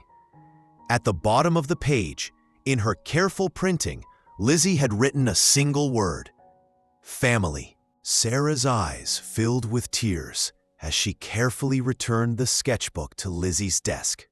Family, not just the people who shared their blood or their home, but all the beings who had helped create a language Lizzie could speak, a world she could navigate, a community of understanding. She bent to kiss her daughter's forehead, whisper soft so as not to wake her. Shadow opened one amber eye, watching Sarah protectively before settling back to sleep, her body a warm, steady presence against Lizzie's legs. As Sarah closed the door, she whispered, "Thank you for showing us the way, little shadow cat. Thank you for helping us find her." "I still think we're crazy," Michael said, hammering the final board into place. The Petersons' garage had undergone a remarkable transformation over the past 2 weeks. What had once been a cluttered storage space for holiday decorations, outgrown bicycles, and forgotten sports equipment was now a clean, organized sanctuary for cats. 1/3 of the space had been sectioned off with a specialized fence that allowed Shadow to come and go through a custom cat door, but kept the more feral cats contained. Inside this area, carpeted shelves created vertical pathways, cozy beds lined the walls at various heights, and a separate section housed clean litter boxes. A small window had been installed, filling the space with natural light during the day. Sarah laughed, wiping sweat from her forehead.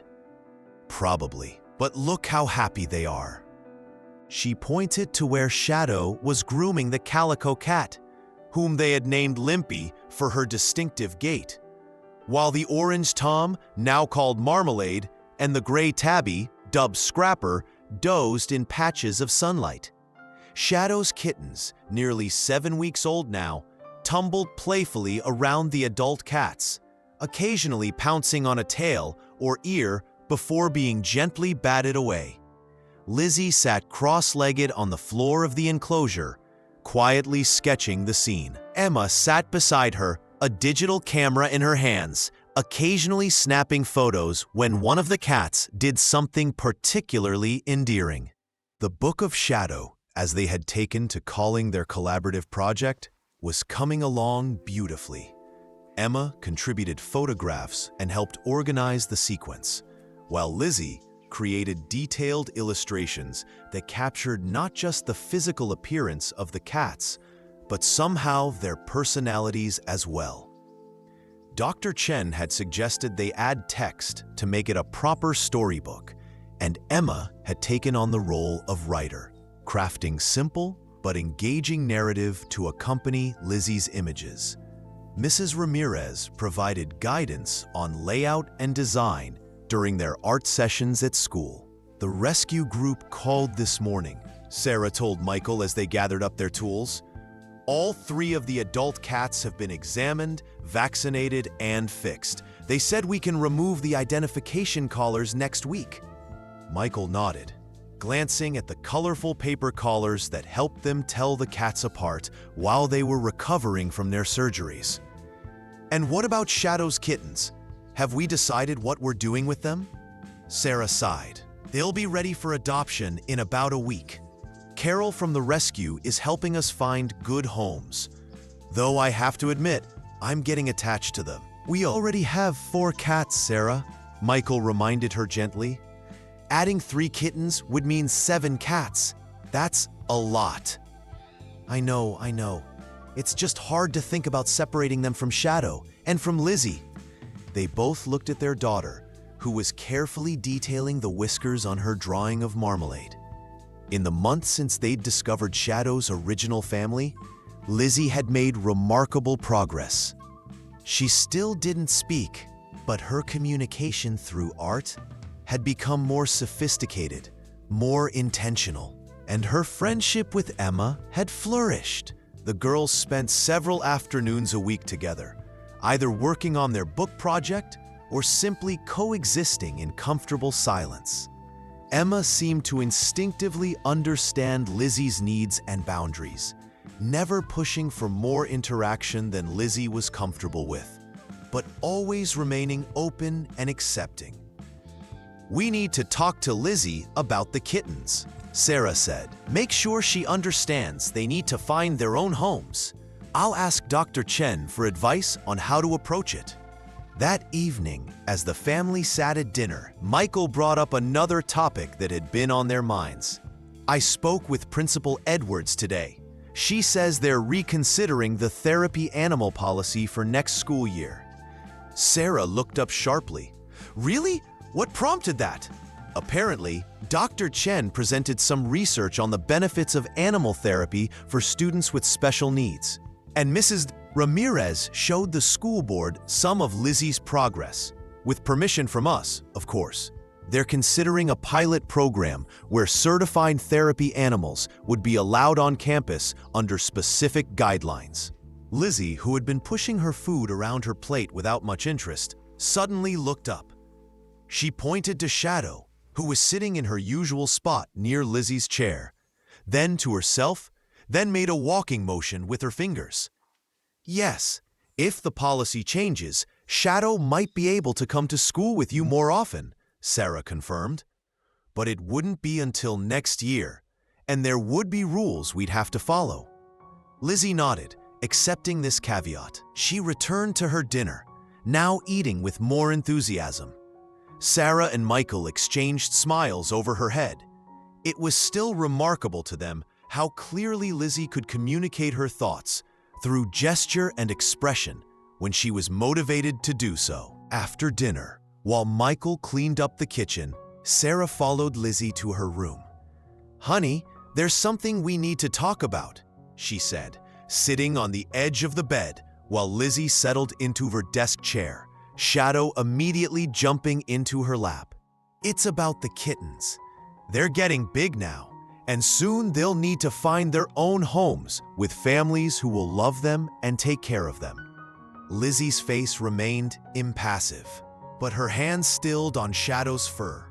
"We already have 4 cats now: Shadow, Marmalade, Scrapper, and Limpy.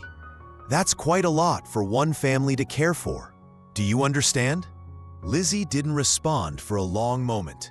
Then she reached for her sketchbook and flipped to a page she'd drawn earlier that week. It showed the 3 kittens, each with a different human family, connected by flowing lines to Shadow in the center of the page. "You already knew? You understand that the kittens need to find new homes?" Sarah asked, surprised. Lizzie nodded, then turned to another page. This drawing showed one of the kittens, the smallest, with a white patch on its chest, sitting beside Emma. The meaning couldn't have been clearer. "You think Emma's family might adopt one of the kittens?" Sarah interpreted. Lizzie nodded again, more definitively. "That's a wonderful idea. I can talk to Dr. Chen about it." "And what about the other 2 kittens? Do you have ideas for them too?" Lizzie flipped to another drawing, this one showing Mrs. Ramirez with one of the kittens. The art teacher had mentioned several times how much she loved cats, but didn't currently have one due to her busy schedule. The final drawing showed the largest kitten with Miss Winters, Lizzie's classroom teacher, who had been increasingly supportive as Lizzie's communication methods had evolved. "Lizzie, you've really thought this through," Sarah said, genuinely impressed. "These are perfect homes for Shadow's kittens. People who would take good care of them, and people who you trust." Lizzie closed her sketchbook, her expression satisfied.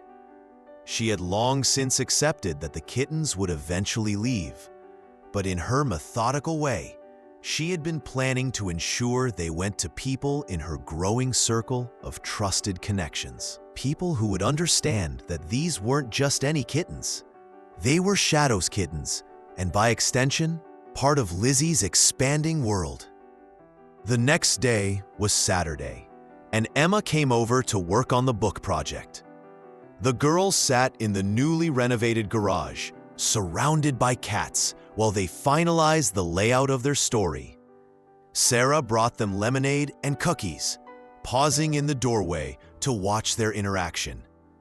Emma was arranging printed photographs on a large poster board, creating a mock-up of each page spread. "I think we should put this one of Shadow with her kittens on this page," she suggested, holding up a particularly sweet image of the mother cat grooming one of her offspring. "It goes well with your drawing of her first meeting with the kittens after she disappeared." Lizzie considered this, then nodded in agreement. She pointed to a section of the board where they had placed drawings of Shadow's original family, Marmalade, Scrapper, and Limpy, and then to a blank space nearby. "You want to add another drawing there?" "Of what?" Emma asked, studying the layout. Lizzie picked up her sketchbook and quickly outlined a simple scene, the old barn where they had found Shadow and the other cats. "Oh, of course! We need to show where they lived before." "That's an important part of the story." Emma smiled. "You always know what's missing, Lizzie. You see the whole picture." Sarah set the tray of refreshments on a small table and approached the girls. "It's looking wonderful," she said, admiring their work. "When do you think it will be finished?" Emma looked at Lizzie, deferring to her opinion. Lizzie held up 5 fingers. 5 days? Sarah guessed. Lizzie nodded, then pointed to the school calendar hanging on the garage wall, specifically to the date circled in red. June 5th, the Spring Arts Festival. "You want to display it at the Arts Festival next week?" Sarah asked, surprised. "Are you sure?" The Spring Arts Festival was a major event at Lizzie's school, with students from all grades displaying their creative work. Parents, teachers, and community members would attend, moving through the gymnasium to admire paintings, sculptures, musical performances, and other artistic endeavors. It would be a noisy, crowded, overwhelming environment, precisely the sort of situation Lizzie typically avoided at all costs. Emma seemed equally surprised by Lizzie's intention. "Really? You want everyone to see our book?" Lizzie nodded firmly, then picked up a photograph of Shadow and placed it in the center of their layout, right on the page that would become the cover. "This is Shadow's story," Emma understood. "You want people to know about her, about how special she is." Lizzie nodded again, her expression serious and determined. Sarah felt a lump form in her throat. This wasn't just about a school project or even about art. This was Lizzie choosing to share something deeply personal, something that mattered to her with a wider audience. It was a brave step into a world she had previously kept at a safe distance. "Then we'd better make sure it's perfect," Sarah said, blinking back tears. "What can I do to help?" While the girls continued with their project, Sarah called Dr. Chen to share the news about Lizzie's plans for the Arts Festival. The psychologist was equally impressed by Lizzie's decision. "This represents significant progress," Dr. Chen said. "Lizzie is using art not just as personal expression, but as communication with a broader community. She's ready to share her perspective with others." "But what about the environment?" Sarah worried. "The festival will be noisy, crowded. Even with Shadow there, it might be too much for her." "We'll need to prepare carefully," Dr. Chen agreed. "Perhaps we can arrange for Lizzie to have a quiet space to retreat to if things become overwhelming. And we should talk to Principal Edwards about making sure Shadow can attend as an official therapy animal. Emma's presence will help too. She's become a sort of translator for Lizzie in social situations." "And I should mention something else," Sarah added. "Lizzie has some definite ideas about who should adopt Shadow's kittens." She drew pictures suggesting Emma's family, Mrs. Ramirez, and Ms. Winters. Dr. Chen laughed. "Well, as it happens, Emma has been lobbying quite hard for a kitten. I was planning to talk to you about it, and I wouldn't be surprised if the others are amenable as well." Lizzie is becoming quite the matchmaker. After hanging up, Sarah returned to the garage to find the girls taking a break, sitting on the floor surrounded by cats. The smallest kitten, the one Lizzie had drawn with Emma, was batting playfully at Emma's shoelaces, while the other kittens wrestled with each other nearby. Shadow sat regally on a nearby shelf, overseeing the proceedings with maternal vigilance. "I spoke with your mom," Sarah told Emma. "She says you've been asking for a kitten." Emma's face lit up. "Yes, we had a cat when I was little, but he died 2 years ago. Mom says we can get another one now that I'm older and can help take care of it." She looked hopefully at the small black kitten with the white chest patch. "I really like this one. He's so playful, but not as crazy as his brothers." Lizzie nodded approvingly, as if Emma had passed some sort of test by choosing the kitten she had already selected for her friend in her drawing. "What will you name him?" Sarah asked. Emma looked at Lizzie. "I was thinking maybe Pixel because of all the work we've been doing with photos for our book, but I wanted to check with Lizzie first." Lizzie considered this, then gave an approving nod. She pointed to the white patch on the kitten's chest, which was roughly shaped like a small square. Indeed, not unlike a pixel on a screen. "It's settled then," Sarah said. "When the kittens are ready to go to their new homes, Pixel will join your family, Emma, and we'll talk to Mrs. Ramirez and Miss Winters about the other two." The next few days were a flurry of activity as Lizzie and Emma worked to complete their book in time for the Arts Festival. Mrs. Ramirez helped them after school, showing them how to properly bind the pages and create a durable cover. Dr. Chen arranged for a color printer at her office to produce high-quality reproductions of Lizzie's artwork, which were then carefully integrated with Emma's photographs and text. Michael built a special display stand that would showcase the book while allowing viewers to turn the pages. Sarah coordinated with Principal Edwards to ensure that Shadow could attend the festival as Lizzie's certified therapy animal, and that a quiet room would be available if Lizzie needed a break from the stimulation. By Thursday evening, the book was complete. The Shadow Chronicles, a true tale of rescue and family, read the title page, with story by Emma Chen and Lizzie Peterson printed beneath it. Each page spread featured a combination of Lizzie's evocative illustrations and Emma's candid photographs, with simple, engaging text that told Shadow's story from her abandonment through her rescue, her adoption by Lizzie's family, the discovery of her kittens, and finally, the reunion with her original family. The final pages showed the converted garage sanctuary with all 7 cats, Shadow, her 3 kittens, and her 3 old companions, surrounded by their human family: Lizzie, her parents, Emma, Dr. Chen, Mrs. Ramirez, and Ms. Winters. When Lizzie showed the finished book to her parents that evening, Sarah couldn't hold back tears. The story was beautifully told, capturing not just Shadow's journey, but indirectly Lizzie's as well. Her growth from isolated silence to connected communication, her expanding circle of relationships, her deepening understanding of family and belonging. "It's beautiful, Lizzie," Michael said, his voice rough with emotion. "You and Emma did an amazing job." Lizzie nodded, a quiet pride evident in her posture. She pointed to Shadow, who was curled on the couch beside her, then to the book, then made a circular gesture with her finger that encompassed the whole family. Yes, Sarah understood. This is all of our story. Shadow brought us together in ways we couldn't have imagined. The night before the arts festival, Lizzie had trouble sleeping.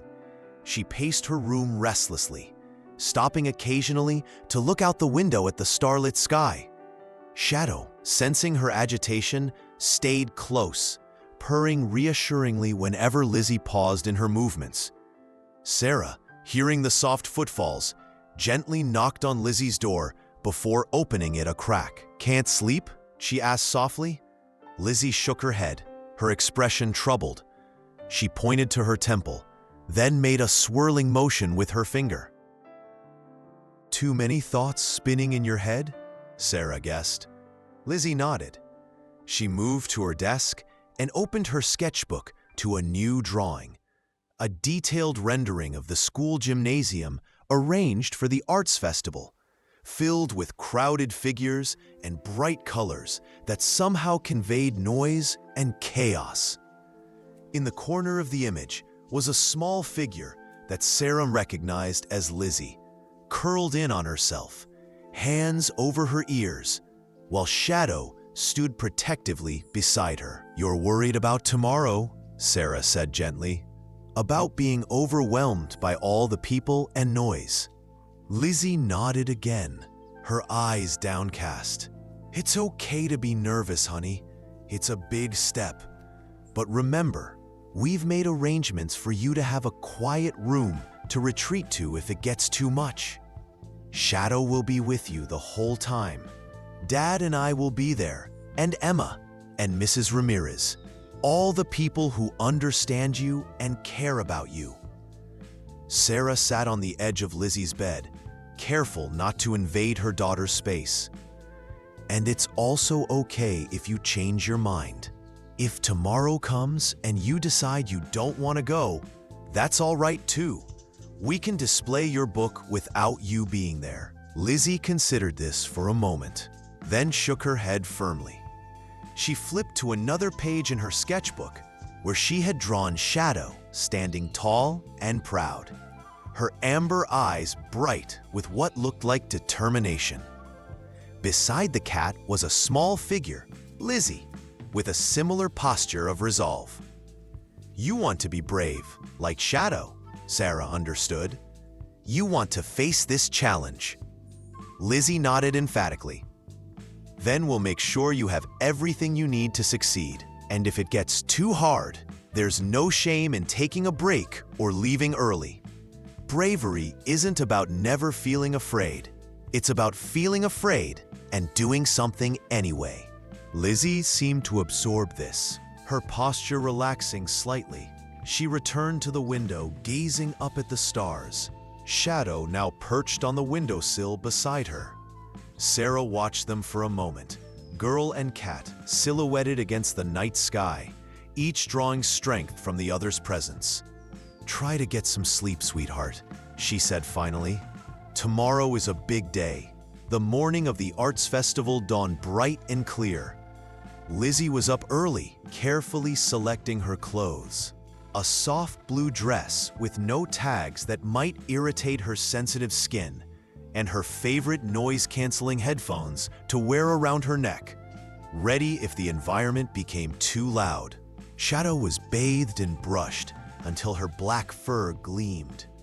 Sarah fastened a special vest on her that identified her as a certified therapy animal, complete with proper documentation that would ensure she could accompany Lizzie throughout the event.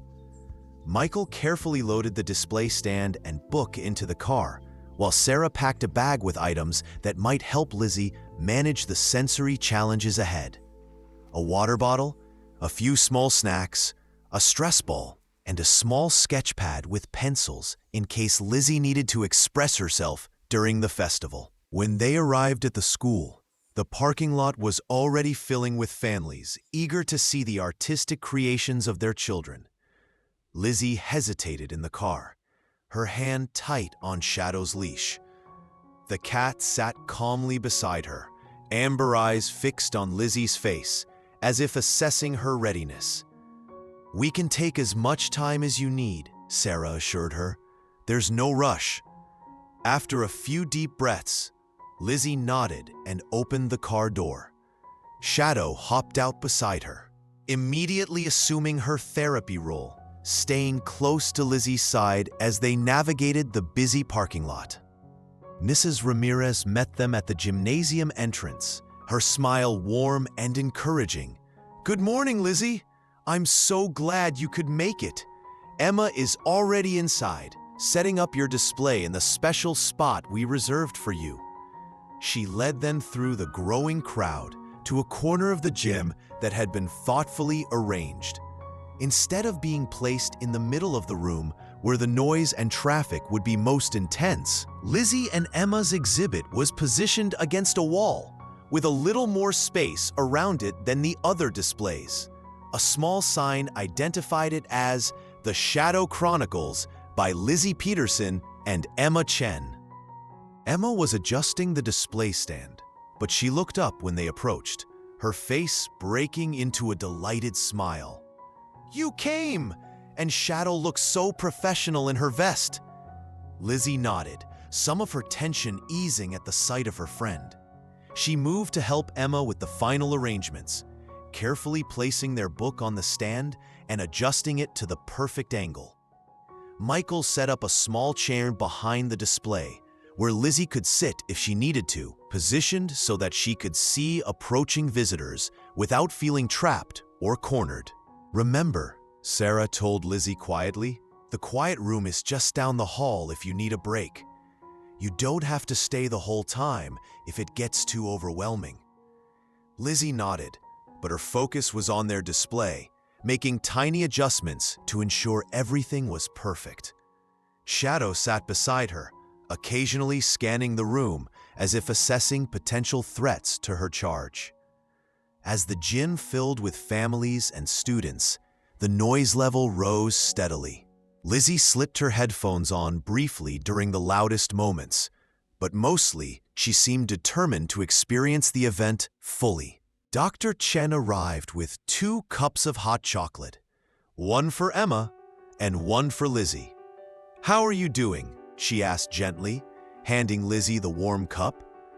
Lizzie made a wavering gesture with her free hand, so, but her expression was determined rather than distressed. "Your display is beautiful," Dr. Chen continued. "People are already talking about it. I overheard someone from the local newspaper asking Principal Edwards about the book with the cat."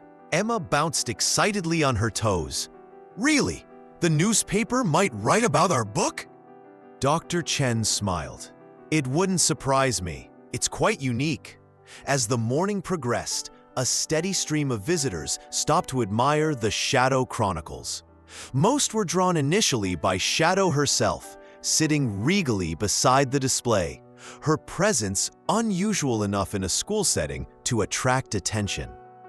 But once they began turning the pages of the book, their expressions changed from curiosity to genuine appreciation. "This is remarkable," one teacher commented, studying Lizzie's detailed illustrations. "The emotion in these drawings is so powerful." "Did you draw these?" a small girl asked Lizzie directly, pointing to an illustration of Shadow with her kittens. Lizzie nodded, feeling Shadow press reassuringly against her leg as she interacted with the stranger. "They're so good," the girl said admiringly. "I wish I could draw like that." Emma, seeing Lizzie's hesitation, stepped in smoothly. "Lizzie is teaching me some drawing techniques. She's really patient and notices details that most people miss." The girl smiled shyly at Lizzie before moving on with her parents. This pattern repeated throughout the morning. Visitors would admire the book, sometimes ask Lizzie questions, which Emma would help answer when needed, and then move on to other displays. Shadow remained vigilant but calm, occasionally accepting gentle pats from children who asked permission first. Around noon, Sarah noticed Lizzie's energy flagging. The constant stimulation was taking its toll, despite Shadow's calming presence. "Do you need a break, honey?" she asked quietly. To her surprise, Lizzie shook her head. She pointed to the clock on the wall, then held up 2 fingers. "You want to stay until 2 o'clock?" Sarah clarified. "Are you sure? That's another 2 hours." Lizzie nodded firmly, though Sarah could see the signs of sensory fatigue in her slightly rigid posture and the way her eyes occasionally lost focus, scanning the room without really seeing it. "All right," Sarah agreed reluctantly, "but promise me you'll use your card if you need a break." She referred to the small card they had developed together, which Lizzie could show to indicate she needed to leave immediately. No questions asked. Lizzie nodded again, then turned back to their display, where a new group of visitors was admiring Shadow and the book. Shortly after this exchange, the festival organizers announced a special presentation in the center of the gymnasium. Most of the attendees gathered around a makeshift stage where students from the music program would be performing. In the relative quiet that followed, as most people focused on the performance, Principal Edwards approached Lizzie and Emma's display, accompanied by a woman with a camera and a man with a notepad. Clearly, the newspaper representatives Dr. Chen had mentioned earlier. Ms. Winters and Mrs. Ramirez have told me so much about this project, Principal Edwards said warmly. This is Lisa Chen from the Oak Ridge Chronicle and her photographer, Dave. They're doing a feature on the Arts Festival and were particularly interested in your book. Sarah stepped forward protectively. That's wonderful, but I should mention that Lizzie doesn't speak, and she may not be comfortable with interviews or photographs. Lisa smiled understandingly. No problem at all. We can focus on the book itself, and if Lizzie and Emma are comfortable, perhaps just a photo of them with their creation. No pressure. Sarah looked to Lizzie, who surprised her by giving a small nod. You're okay with a picture with Emma and Shadow and the book? Another nod, more definite this time. Can you tell me a bit about how this collaboration came about? Lisa asked, directing her question to Emma while Dave examined the book, making appreciative noises as he turned the pages. Emma glanced at Lizzie, who gave her an encouraging look. Before launching into the story of how Shadow had brought them together and how the book project had evolved from their shared love of art and animals. And the illustrations are primarily Lizzie's work? Lisa asked, noting something in her small notebook. Emma nodded. Yes, and they're amazing, aren't they? Lizzie sees things in a special way. She notices details and feelings that most people miss. As Emma continued talking, Lizzie watched her friend with a mixture of gratitude and wonder. Emma was describing Lizzie's art with such genuine admiration, such understanding of what she was trying to express. It was like Emma had learned to translate not just Lizzie's gestures, but the language of her art as well. When it came time for the photograph, Dave suggested, why don't you both sit on either side of the display with Shadow in the middle, and maybe hold the book open to your favorite page.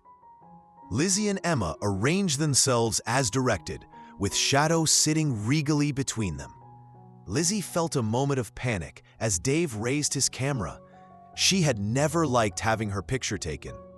But Emma reached across Shadow to lightly touch her arm, a silent gesture of support.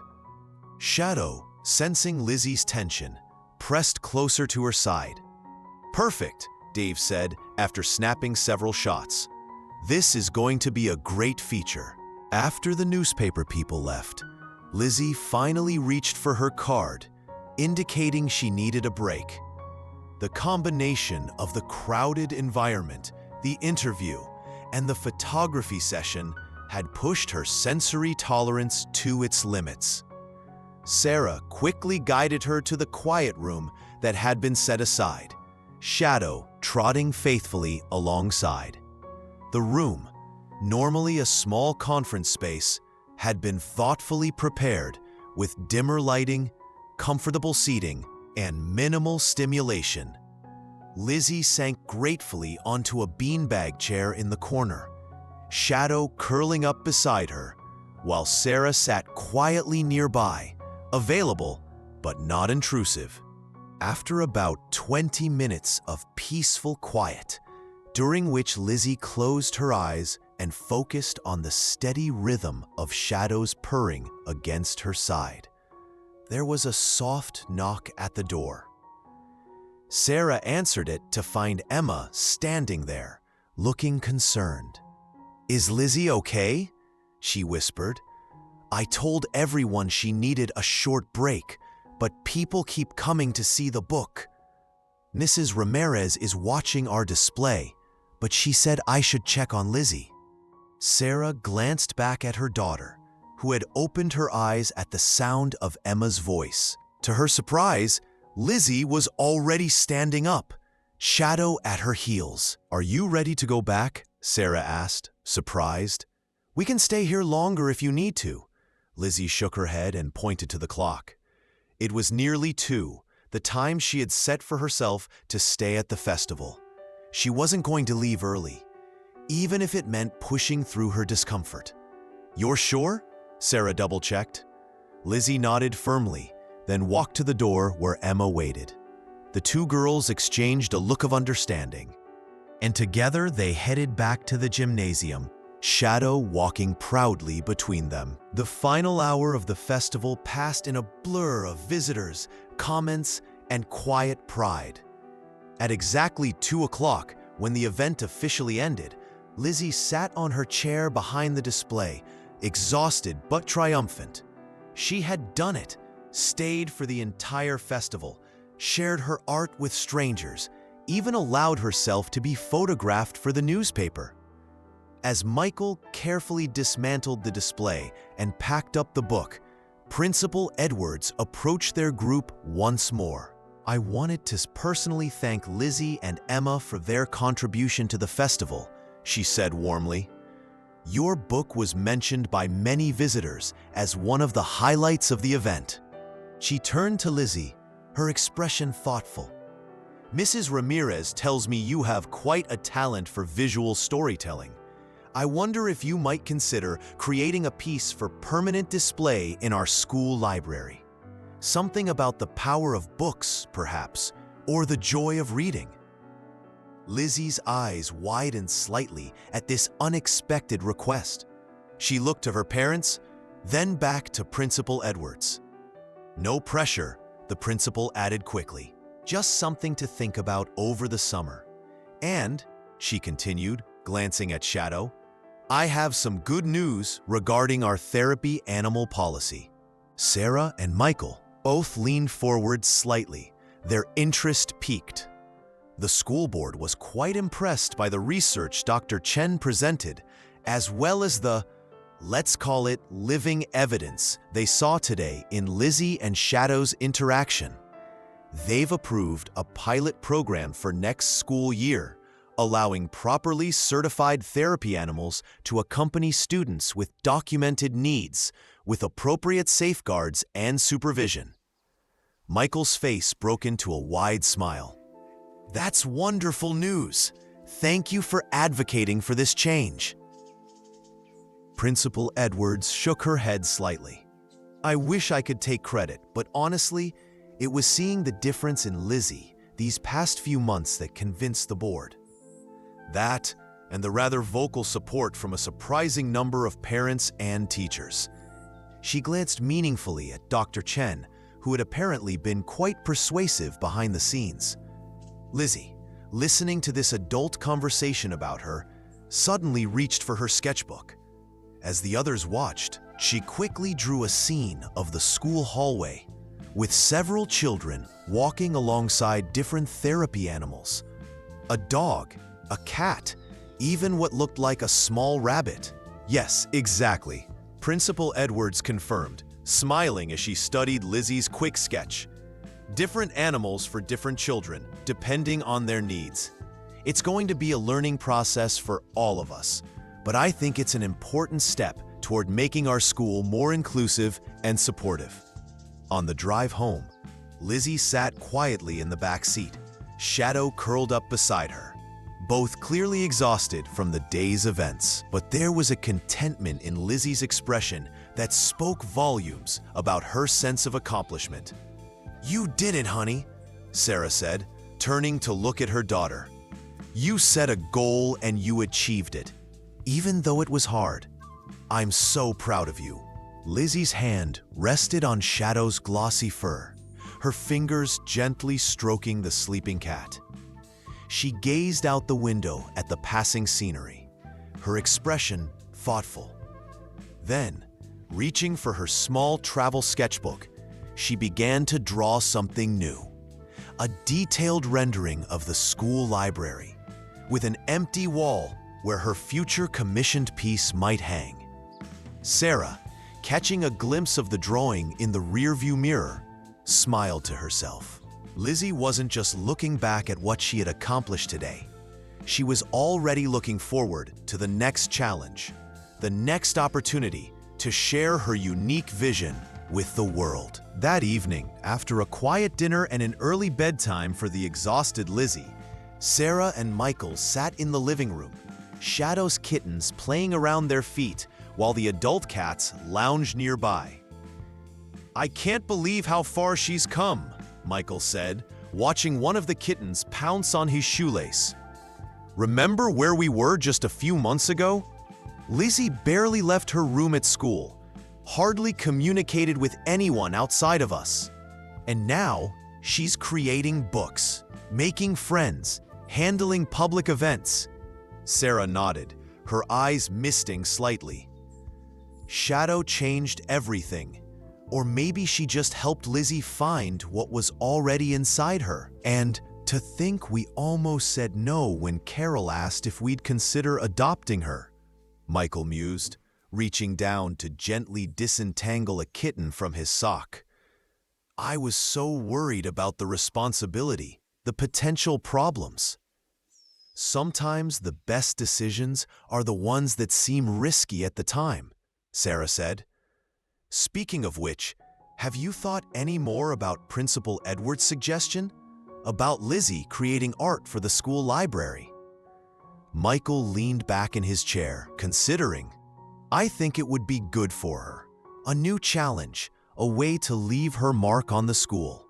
And with Shadow able to accompany her next year and Emma there for support, she'll have the tools she needs to manage." Sarah smiled.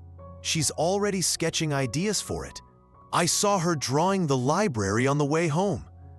A soft sound from the hallway caught their attention.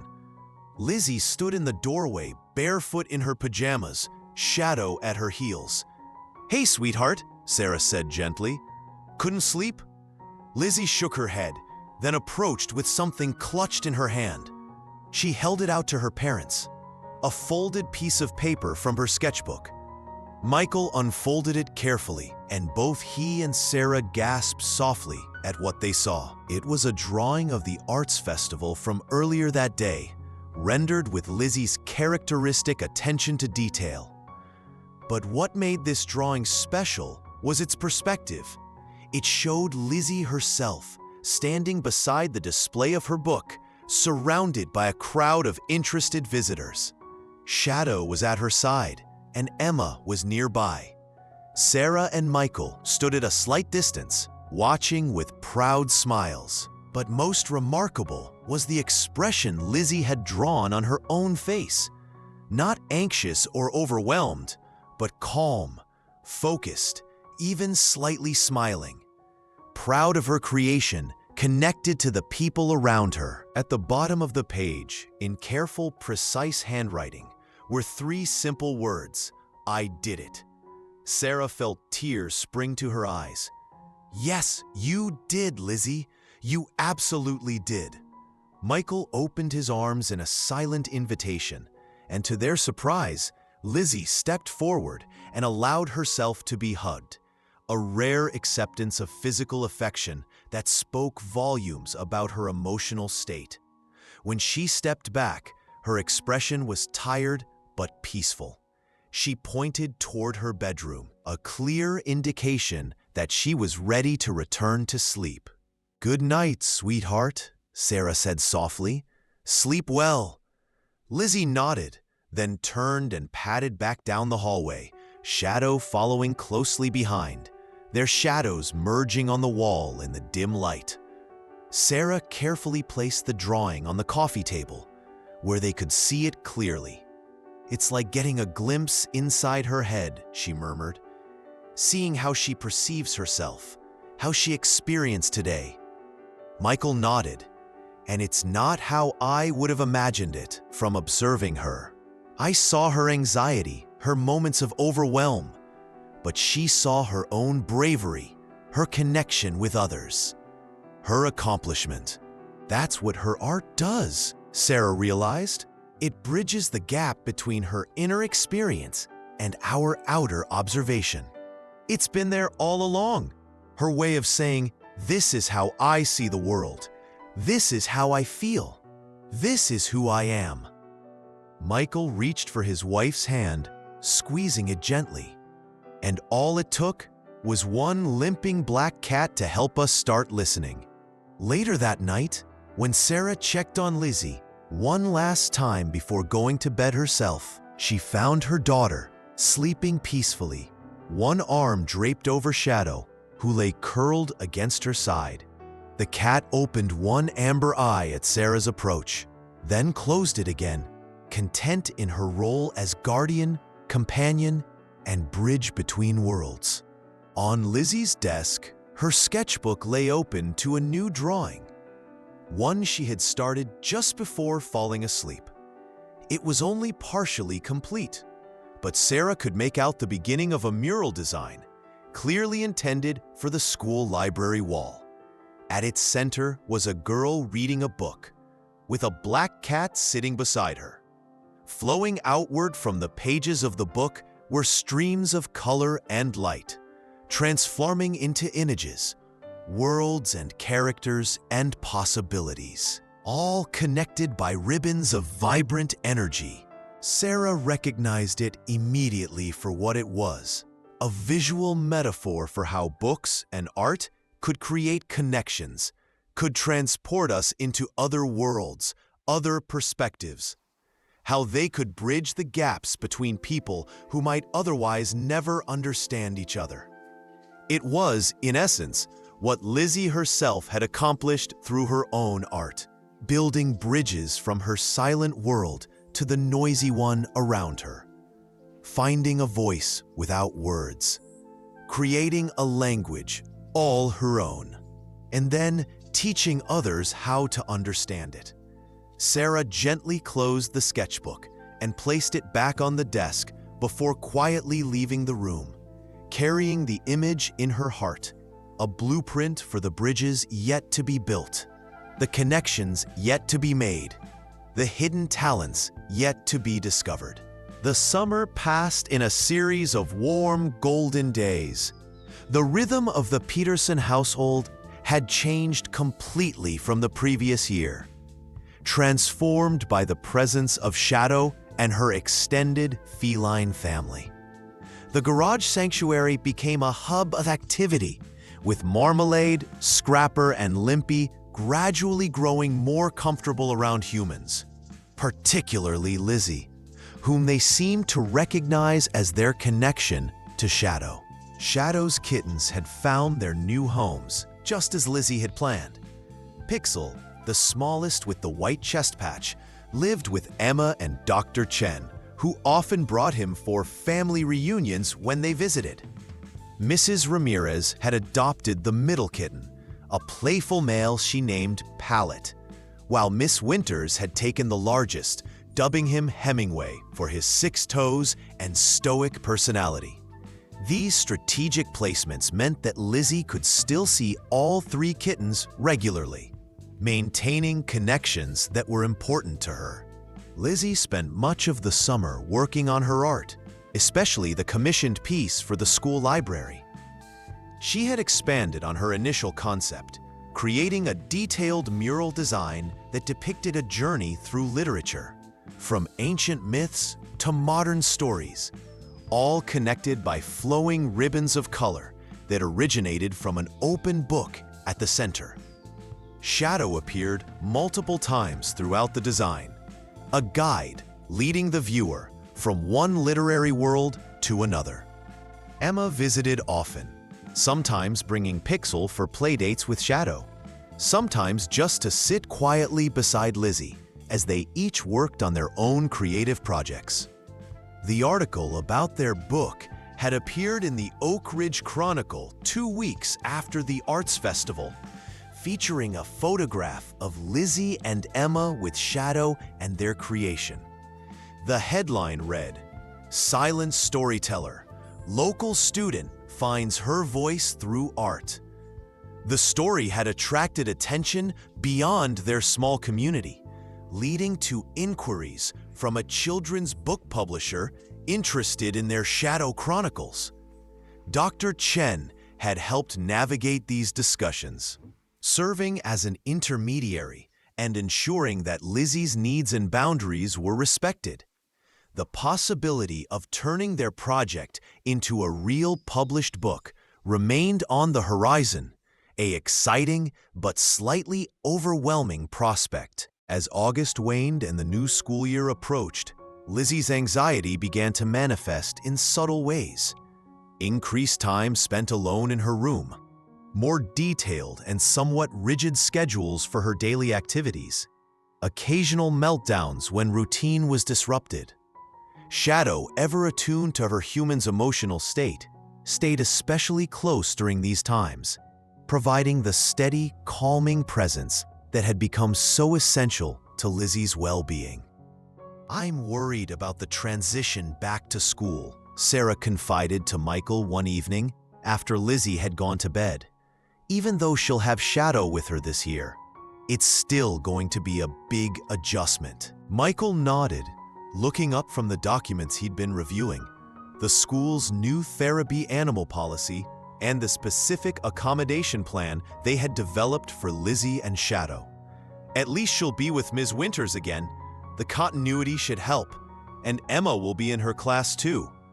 I just hope the other kids react well to Shadow," Sarah said. "You know how children can be." "According to this," Michael said, tapping the policy document, "there's going to be a whole school assembly about the therapy animal program during the first week. Shadow won't be the only one, apparently. There's a boy in 2nd grade whose service dog will be attending, and they're considering a therapy rabbit for the special education classroom." The first day of 6th grade dawned clear and bright. Lizzie was up early, methodically checking the contents of her backpack for the 3rd time. Notebooks, pencils, her special sketchbook, Shadow's leash and portable water dish, the small bottle of calming spray Dr. Chen had recommended for potentially stressful situations, and a laminated card explaining Shadow's status as a therapy animal. Shadow sat patiently on Lizzie's bed, already wearing her official therapy vest, watching her human with attentive amber eyes. The cat had undergone additional training over the summer to ensure she would behave appropriately in the school environment. Though her naturally calm temperament had made this process relatively straightforward. Downstairs, Sarah prepared a special first day of school breakfast. Lizzie's favorite blueberry pancakes, shaped like cats, a tradition that had started years ago and continued despite Lizzie's growing age. Some things remained constant, even as others changed dramatically. "Ready for the big day?" Michael asked, as Lizzie came down the stairs, Shadow following at a dignified pace, her leash clutched in Lizzie's hand. Lizzie nodded, though her expression was guarded, cautious. She pointed to Shadow, then made a walking motion with her fingers, raising her eyebrows in a question. "Yes, Shadow is definitely approved for today," Sarah assured her. "I double-checked with Principal Edwards yesterday." Some of the tension left Lizzie's shoulders, and she sat down at the table, Shadow settling at her feet. The cat's presence had become such a normal part of their family dynamic that it was sometimes easy to forget how revolutionary it was for her to be accompanying Lizzie to school. The drive to school was quiet, Lizzie staring out the window with Shadow curled on her lap, both watching the familiar landscape pass by. When they pulled into the school parking lot, Sarah noticed Lizzie's hand tighten on Shadow's leash, her breathing becoming slightly more rapid. "Take your time," Sarah said gently. "We're early. You can sit here as long as you need." After a few minutes of deep breathing, Lizzie nodded and opened the car door. Shadow hopped out first, then waited patiently as Lizzie gathered her backpack and adjusted the cat's leash. Together, they walked toward the school entrance, Sarah following a few steps behind, ready to provide support if needed, but conscious of Lizzie's growing independence. Near the entrance, they spotted a familiar figure, Emma, sitting on a bench, clearly waiting for them. Pixel peeked out of a small carrier beside her, not attending school, just along for the drop-off to see his mother. When Shadow and Pixel caught sight of each other, both cats perked up, tails twitching in recognition. "Hi, Lizzie." "Hi, Shadow." Emma called, waving excitedly. Mom wanted to bring Pixel to say goodbye to Shadow before school. Is that okay? Lizzie nodded, a small smile softening her anxious expression. She led Shadow over to the bench, where the two cats exchanged greeting sniffs through the carrier door. Pixel mewed plaintively, clearly wanting to be released for a proper reunion. But Dr. Chen, who stood nearby, shook her head. Not today, buddy. Shadow has to work now. Maybe after school. The brief cat interaction served as an effective icebreaker, easing Lizzie into the school environment through the familiar lens of Shadow's relationships. Sarah exchanged a knowing look with Dr. Chen. This impromptu meeting had been strategic, not coincidental. Ms. Winters is already in the classroom, Emma told Lizzie. She said we can come in early to get Shadow settled before everyone else arrives. And guess what? Mrs. Ramirez brought Pallet to school today too. He's going to stay in the art room? Lizzie's eyes widened at this news, and she looked questioningly at her mother. Yes, I knew about Pallet, Sarah confirmed. The therapy animal program includes staff too, apparently. Mrs. Ramirez made a case that having a cat in the art room would benefit all the students who come there, especially those who might be anxious about creating or sharing their art. This news seemed to please Lizzie considerably. The knowledge that Shadow would have her son nearby and that multiple cats would be present in the school somehow normalized the situation, making it less about Lizzie's special needs and more about a progressive educational approach. The small group made their way inside, parting ways with Dr. Chen and Pixel at the entrance. Miss Winters was indeed waiting in her classroom, arranging books on a shelf when they entered. Hemingway, the largest of Shadow's kittens, now nearly full-grown, lounged on her desk, his six-toed paws tucked neatly beneath him.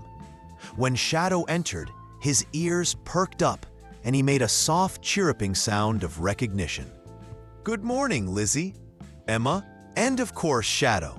Miss Winters greeted them warmly. Welcome to 6th grade. As you can see, Hemingway insisted on coming to wish his mother good luck on her first day. The reunion between Shadow and her largest offspring was brief but affectionate, the two cats touching noses before Hemingway returned to his dignified pose on the desk.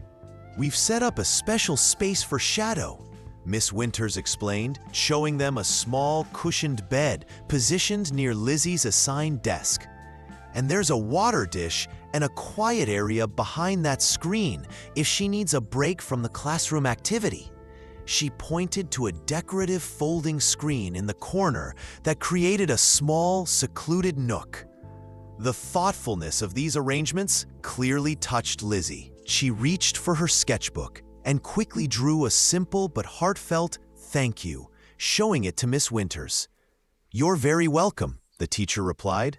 We want both you and Shadow to feel comfortable here. Sarah helped Lizzie settle Shadow into her new environment, showing the cat her bed and water dish, familiarizing her with the layout of the classroom. Shadow, true to her adaptable nature, seemed to understand her role, staying close to Lizzie but calmly observing the new surroundings. I'll pick you up at 3, Sarah told Lizzie. But remember, if you need anything at all, you can ask Miss Winters to call me, and I'll come right away. Lizzie nodded, her expression a mixture of anxiety and determination. She glanced at Shadow, then at Emma, who had already taken a seat at the desk beside Lizzie's, and seemed to draw strength from their presence. As Sarah reluctantly left the classroom, she heard Emma chattering away about their schedule for the day, filling the silence in the way that had become so characteristic of their friendship. Emma providing the verbal expression that Lizzie couldn't, Lizzie offering the quiet, attentive presence that Emma, sometimes scattered in her enthusiasm, benefited from. The morning unfolded better than anyone had anticipated. When the other students arrived, Miss Winters began with a calm, matter-of-fact introduction to Shadow and her role in the classroom. She explained therapy animals in simple terms, then established clear rules about interacting with Shadow. Ask permission before approaching, no loud noises around her, and always respect her space. Most of the students were familiar with Lizzie and her unique communication style from previous years, but the presence of Shadow added a new dimension to their perception of her. When Miss Winters mentioned that Lizzie and Emma had created a book about Shadow that had been featured in the local newspaper, there were impressed murmurs and curious glances. In fact, Miss Winters continued, Lizzie has been commissioned to create a special art piece for our school library. While that project is in progress, I thought it might be nice to display a copy of the Shadow Chronicles in our classroom. Would that be all right, Lizzie?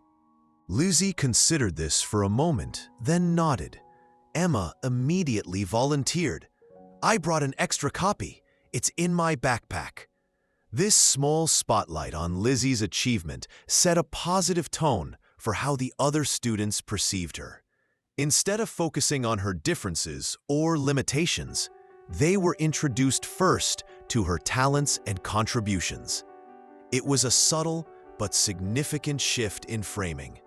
By lunchtime, Shadow had settled comfortably into her role, staying close to Lizzie during activities, but occasionally circulating among the other students when Lizzie seemed at ease. The cat's calm presence had a noticeable effect on the entire classroom atmosphere. The cafeteria presented a greater challenge. Noisy, crowded, and unpredictable, it had always been a difficult environment for Lizzie.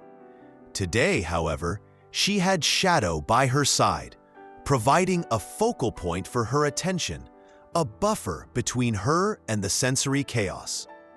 Emma, ever attentive to Lizzie's needs, had scoped out a relatively quiet corner where they could eat without being surrounded on all sides. "How's Shadow doing on her first day?" asked a soft voice as they settled at their table. Mrs. Ramirez stood nearby, a lunchbox in her hands.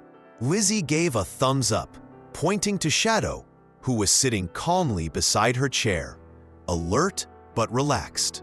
"Pallet sends his regards," Mrs. Ramirez said with a smile. "He's made himself quite at home in the art room, already claimed the sunny spot on the windowsill." She hesitated, then added, "I was wondering if you two might want to eat lunch in the art room today. It's quieter there, and Pallet would enjoy seeing Shadow, I'm sure." The offer was presented casually, not as a special accommodation for Lizzie's sensory issues, but as a social invitation centered around the cats. Lizzie and Emma exchanged glances, then nodded eagerly, gathering their lunch trays and following Mrs. Ramirez out of the bustling cafeteria. The art room was indeed a sanctuary of calm. Pallet, a sleek black cat with a white-tipped tail, was exactly where Mrs. Ramirez had said he would be, lounging in a patch of sunlight on the wide windowsill. When he saw Shadow, he jumped down gracefully and trotted over for a proper greeting, mother and son touching noses and foreheads in the feline equivalent of a hug. "I thought you might like to see how we've set up for your library mural project," Mrs. Mills Ramirez said as they ate. She showed Lizzie a large blank canvas that had been mounted on a movable stand. "We'll work on it here, then install the finished piece in the library. Principal Edwards is very excited about it." Lizzie studied the canvas, her expression thoughtful. She had worked on her design extensively over the summer, but seeing the actual surface where her vision would take form made the project suddenly very real. She reached for her sketchbook, flipping to the completed design, and handed it to Mrs. Ramirez. "This is extraordinary, Lizzie," the art teacher said, studying the detailed drawing. Even more developed than the version you showed me in June. I especially love how you've integrated shadow as a guide through the different literary worlds.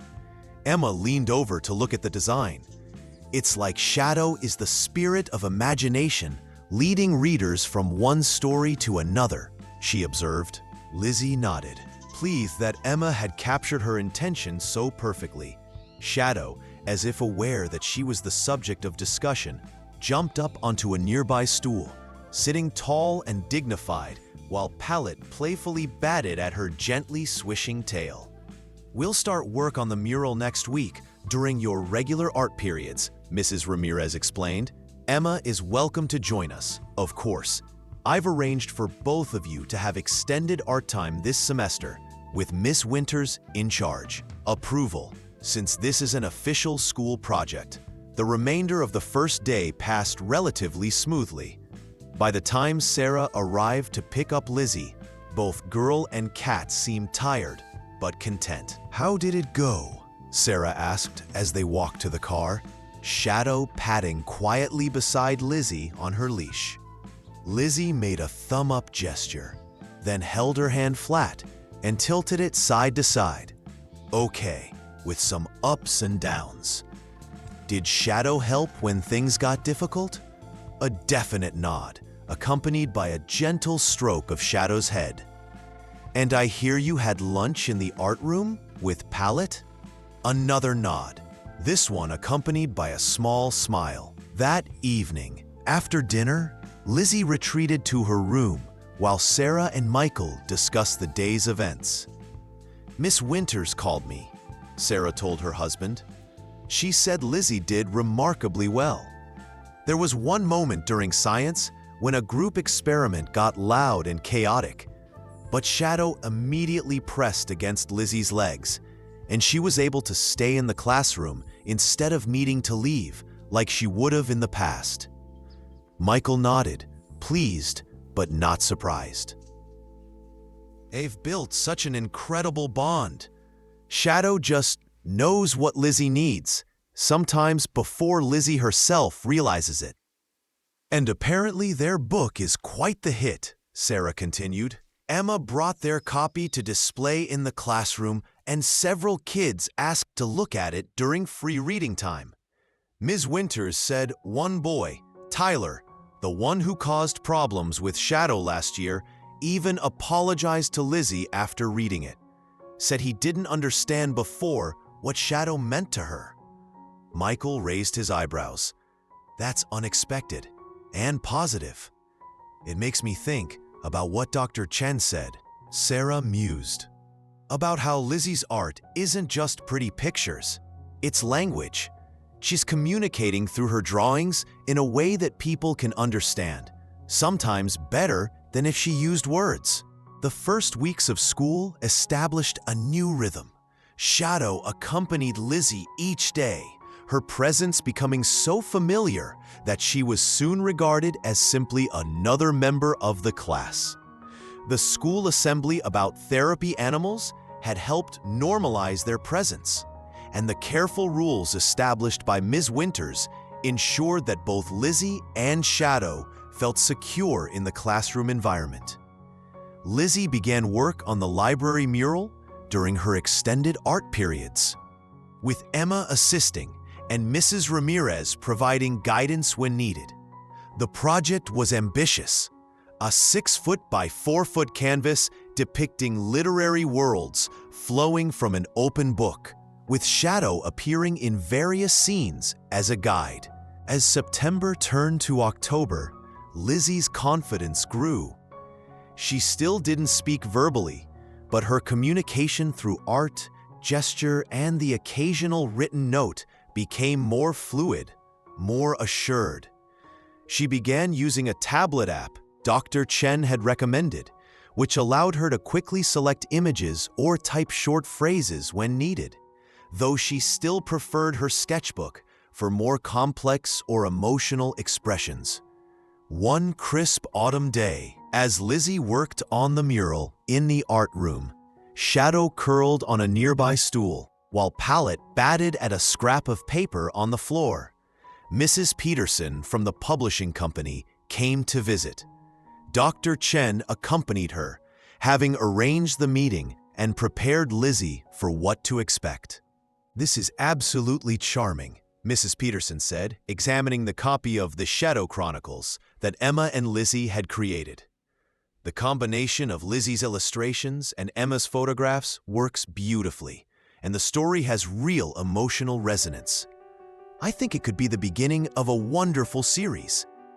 Emma, unable to contain her excitement, bounced on her toes. "A series? You mean more books about Shadow and her adventures?" Mrs. Peterson nodded, her expression warm. "Exactly. The redemption story of an injured cat who finds a new home and then reconnects with her original family is compelling on its own. But there's clearly more to explore. Shadow's ongoing relationships with her kittens as they grow up, her role as a therapy cat, her perspective on the world around her." She turned to Lizzie, who had been listening intently while continuing to work on a section of the mural depicting a cat-shaped shadow leading a child through a forest of towering books. "What do you think, Lizzie? Would you be interested in continuing Shadow's story in additional books?" Lizzie paused in her painting, considering the question seriously. After a moment, she nodded, then pointed to Emma questioningly. "Oh, absolutely," Mrs. Peterson assured her. "This would remain a collaborative project between you and Emma. Your partnership is part of what makes the book special." Emma beamed, looking to Lizzie for confirmation. "What do you think? Should we do it?" Lizzie nodded again, more decisively this time, and reached for her tablet. She typed quickly, then turned the screen for everyone to see. "Shadow has more stories to tell." Dr. Chen smiled. "I think that settles it. Though we'll need to work out the details, how the process will accommodate Lizzie's needs, scheduling around school and therapy sessions, that sort of thing." Mrs. Peterson agreed readily. "Of course, we want this to be a positive experience for both girls. We can be flexible with deadlines and meetings." As they discussed potential themes for future books, Shadow jumped down from her stool and approached the mural, studying the image of herself that Lizzie was painting. The real cat and her painted counterpart seemed to share a knowing look, as if acknowledging their parallel journeys, one in the physical world, one in the realm of art and story. News of the publishing offer spread quickly through Lizzie's small circle of supporters. Sarah and Michael were thrilled but cautious, working closely with Dr. Chen to ensure that the excitement and expectations wouldn't overwhelm Lizzie. Miss Winters and Mrs. Ramirez offered their classrooms as spaces where the girls could work on their book project. During free periods, by November, the library mural was nearly complete. Lizzie had worked on it steadily, balancing this project with her regular schoolwork and the preliminary sketches for the second Shadow book. The painting had evolved beyond even her original design, growing richer and more detailed with each session. Literary characters from classics and contemporary stories alike populated various sections, connected by flowing ribbons of color that emerged from the central image of an open book held by a silhouetted reader. Shadow appeared throughout the mural, as a tiny figure perched on the shoulder of Don Quixote, as a shadow following Alice down the rabbit hole, as a companion to Max in his wild rumpus, as a guide leading the reader from one world to the next. As the completion date approached, Principal Edwards suggested a small ceremony to unveil the mural when it was installed in the library. Lizzie, consulted about this plan via her tablet communication app, hesitated initially. The idea of being the center of attention, of having to stand before a group of people while her art was formally presented, filled her with anxiety. Shadow, sensing her distress, pressed against her legs, offering silent comfort. Lizzie absently stroked the cat's sleek fur while she considered the proposal. Finally, she typed a message on her tablet. Yes, but with conditions. The conditions, carefully negotiated with Dr. Chen's help, were reasonable. The ceremony would be brief, with a small audience rather than the entire school. Emma would speak on behalf of both of them if any presentation was required. Shadow would remain with Lizzie throughout, and a quiet room would be available if the stimulation became too intense. Principal Edwards readily agreed to these terms. This is Lizzie's achievement, and it should be celebrated in a way that feels comfortable for her, she told Sarah. We want this to be a positive experience, not a source of stress. The day of the unveiling arrived on a crisp December morning. The mural had been carefully transported to the library and installed on the main wall, then covered with a large cloth for the reveal. Lizzie, dressed in her favorite blue dress with Shadow at her side, arrived early with her parents to see the mural in its new home before anyone else. Mrs. Ramirez met them at the library entrance. "Are you ready for the private viewing?" she asked Lizzie gently. Lizzie nodded, her expression a mixture of excitement and nervousness. She held tightly to Shadow's leash as they entered the quiet library, empty of students at this early hour. The covered mural dominated the main wall, the cloth draped dramatically over its substantial frame. Mrs. Ramirez looked to Lizzie. "Would you like to do the honors?" Lizzie hesitated, then stepped forward, handing Shadow's leash to her father. She took hold of one corner of the cloth, and with a decisive movement, pulled it away. Sarah gasped softly. Michael whispered, "My God, Lizzie." The mural, impressive enough in the art room, was transformed in this space. Its colors more vibrant, its details more striking against the library's neutral walls. The flowing design drew the eye through a journey of literary worlds, each rendered with both technical skill and emotional resonance. But what struck Sarah most was the figure that anchored the central portion of the mural, the silhouetted reader holding the open book from which all the stories flowed. In the art room, this figure had been a generic outline, but here, in the final version, Lizzie had added subtle details that made the identity unmistakable.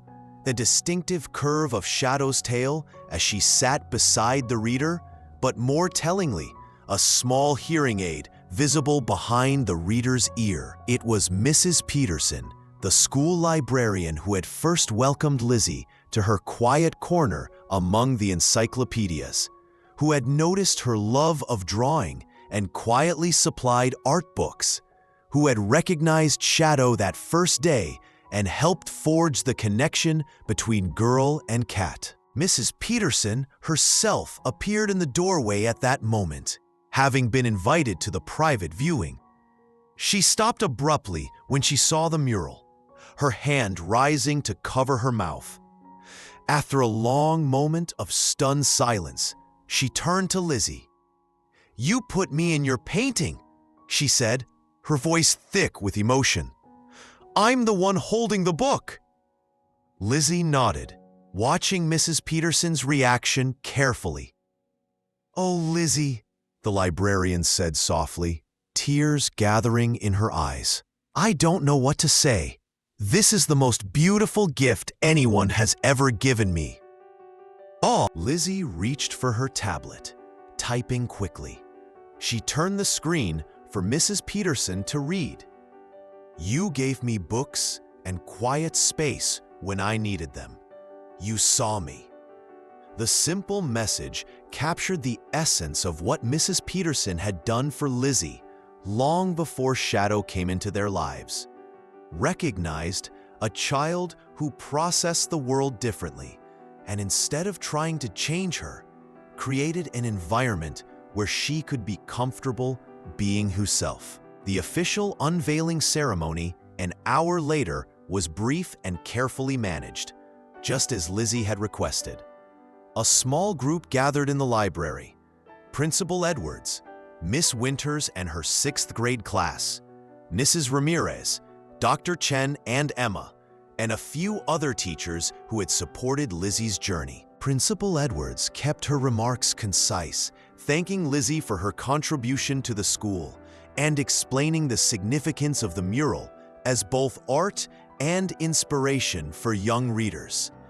Emma, as agreed, spoke briefly about the collaboration process and how the mural connected to their book project. Lizzie sees things other people miss, Emma concluded, glancing at her friend with obvious admiration. She notices details and feelings and connections that most of us overlook, and through her art, she helps us see them too. There was warm applause, during which Lizzie stood quietly beside the mural, shadow pressed reassuringly against her legs. She didn't smile broadly or acknowledge the attention in any obvious way, but there was a subtle pride in her posture, a quiet confidence. As the small reception continued, with cookies and punch served at a respectful distance from the books, Lizzie found herself approached by a young student she didn't recognize, a small boy, perhaps 7 or 8, with thick glasses and a serious expression. "Is that your cat?" he asked, pointing to Shadow, who sat regally beside Lizzie. Lizzie nodded. "She's in the painting a lot," the boy observed. "Like she's showing the way through all the stories." Lizzie nodded again, impressed by his perception. "I'm getting a service dog," the boy continued matter-of-factly. "For my diabetes.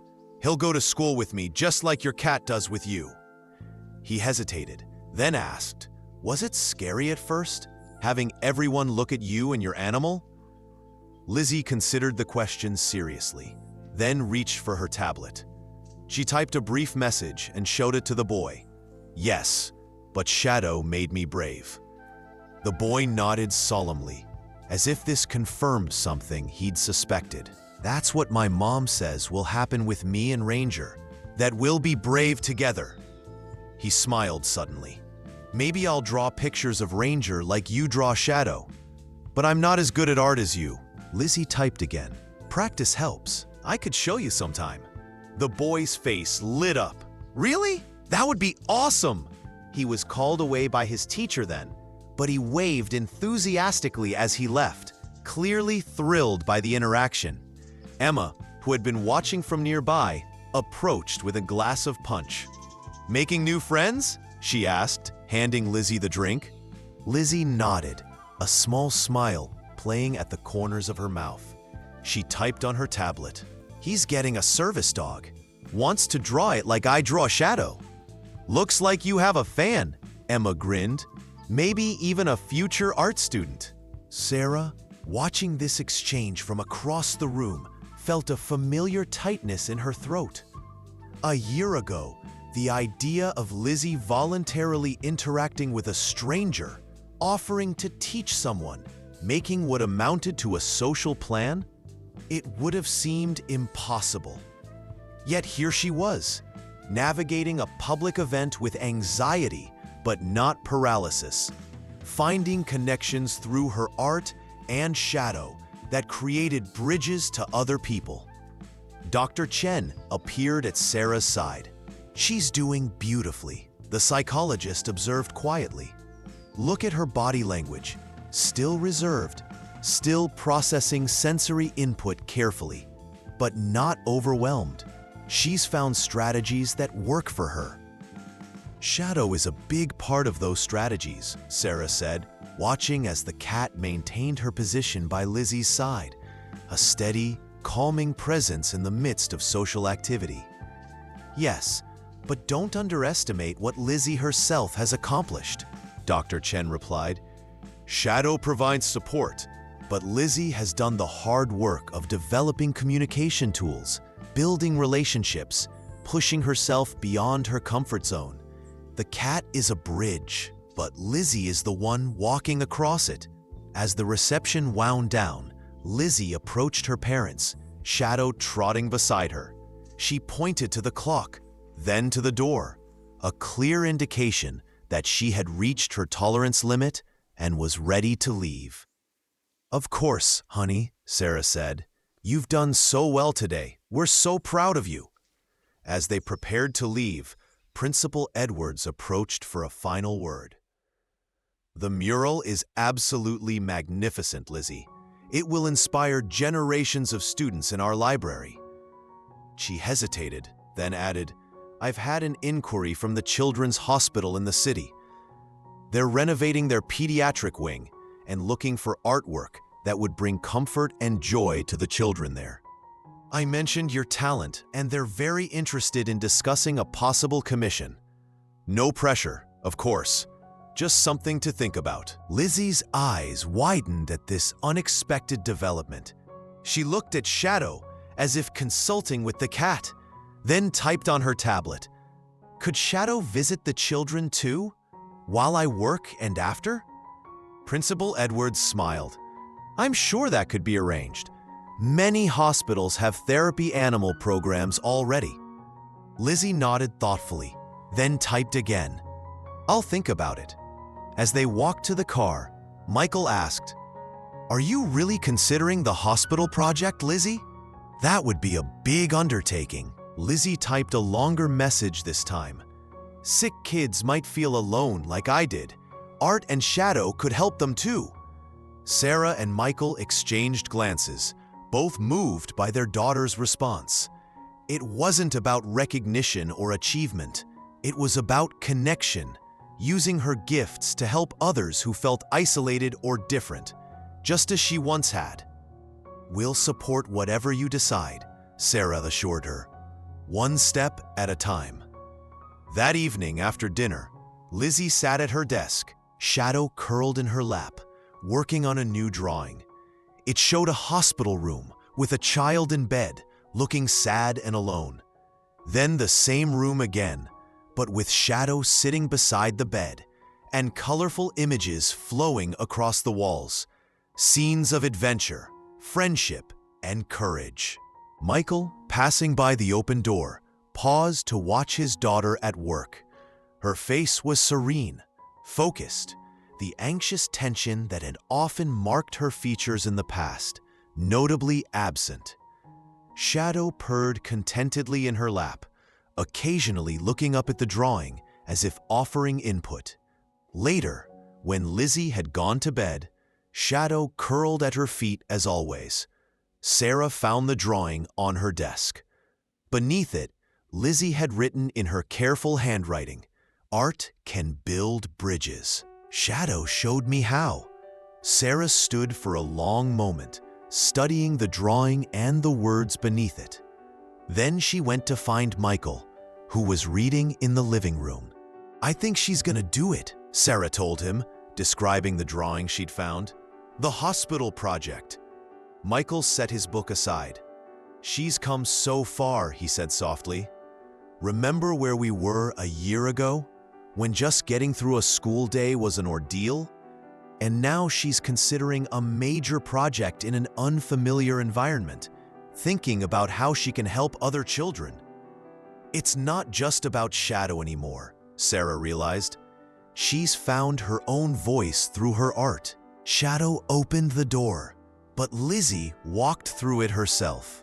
In the garage sanctuary, Marmalade, Scrapper, and Limpy dozed peacefully on their various perches.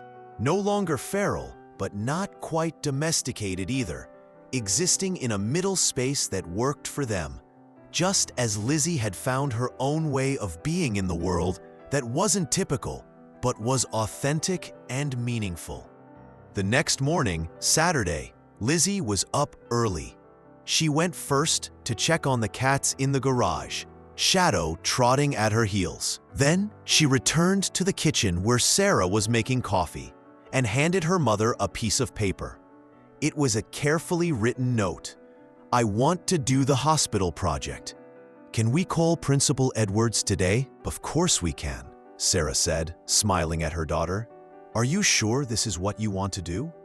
Lizzie nodded firmly, then reached for her tablet. She typed quickly, then turned the screen for her mother to read. I want to show other kids that being different doesn't mean being alone. Shadow taught me that. Now I can teach them. Sarah felt tears spring to her eyes, but she blinked them back, not wanting to overwhelm Lizzie with her emotional response. That's a beautiful way to think about it, she said simply. Lizzie nodded, then returned to the table where her sketchbook lay open.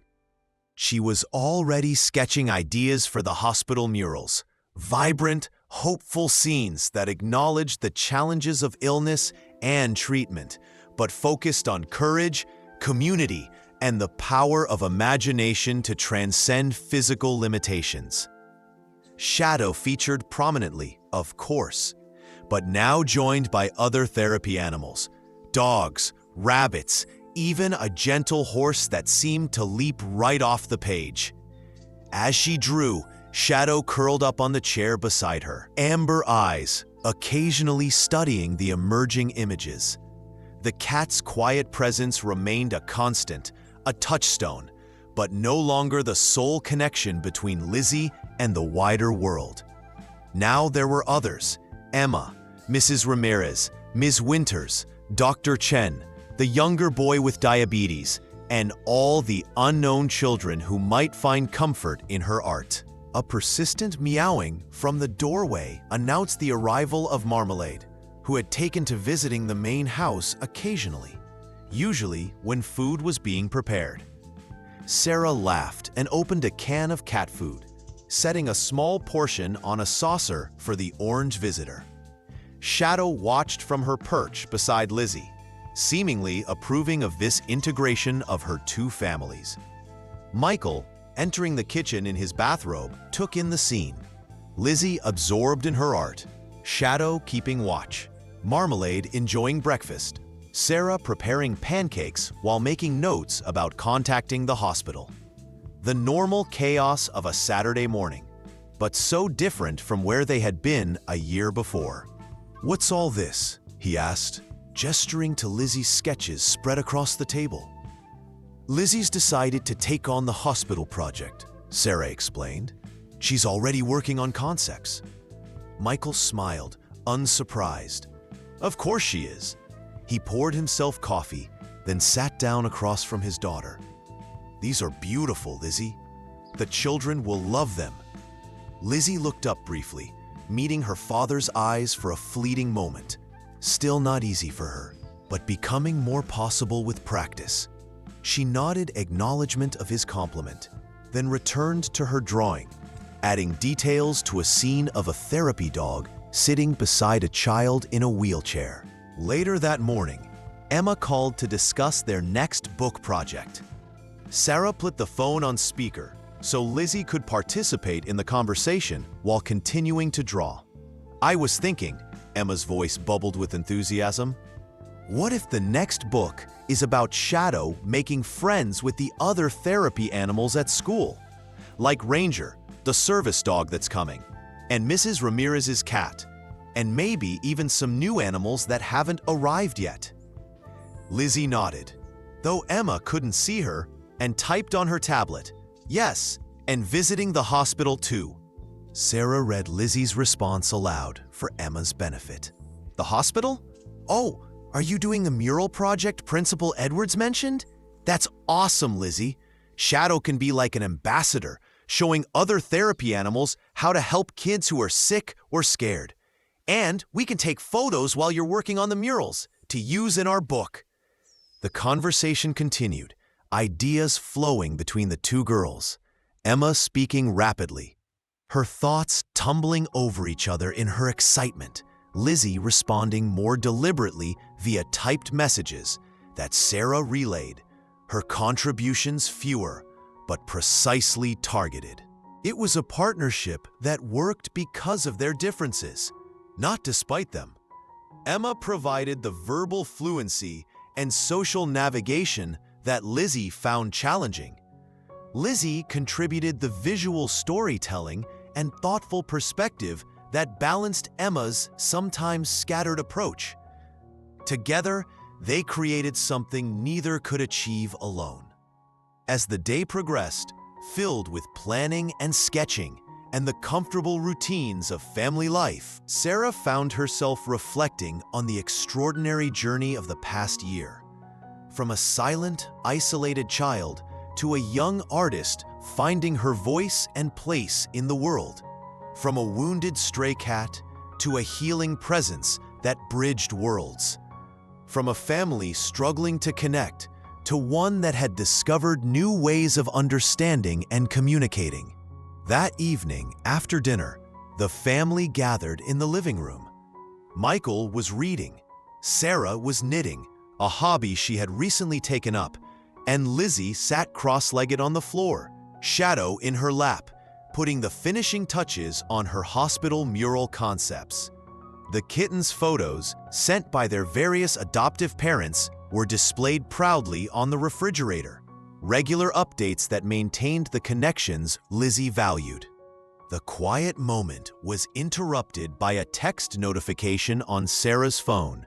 It was from Dr. Chen, just confirmed with the hospital. They're thrilled about Lizzie's interest in the project. Meeting set for next Wednesday at 2 p.m. Details to follow. Sarah shared the news with Lizzie, who nodded calmly, nervous about the new challenge ahead certainly, but equipped now with tools and support systems that made such ventures possible rather than overwhelming. "You know," Michael said thoughtfully, setting his book aside, "a year ago, if someone had told me we'd be sitting here like this, with a house full of cats, Lizzie working on murals for the children's hospital, a book contract in the works, I would have thought they were dreaming." Sarah smiled, her fingers continuing their rhythmic knitting motion. Sometimes the best dreams are the ones we never even knew to hope for. Lizzie, listening to her parents, reached for her tablet. She typed a message and held it up for them to see. "Shadow helped me find my voice. Now we can help others find theirs."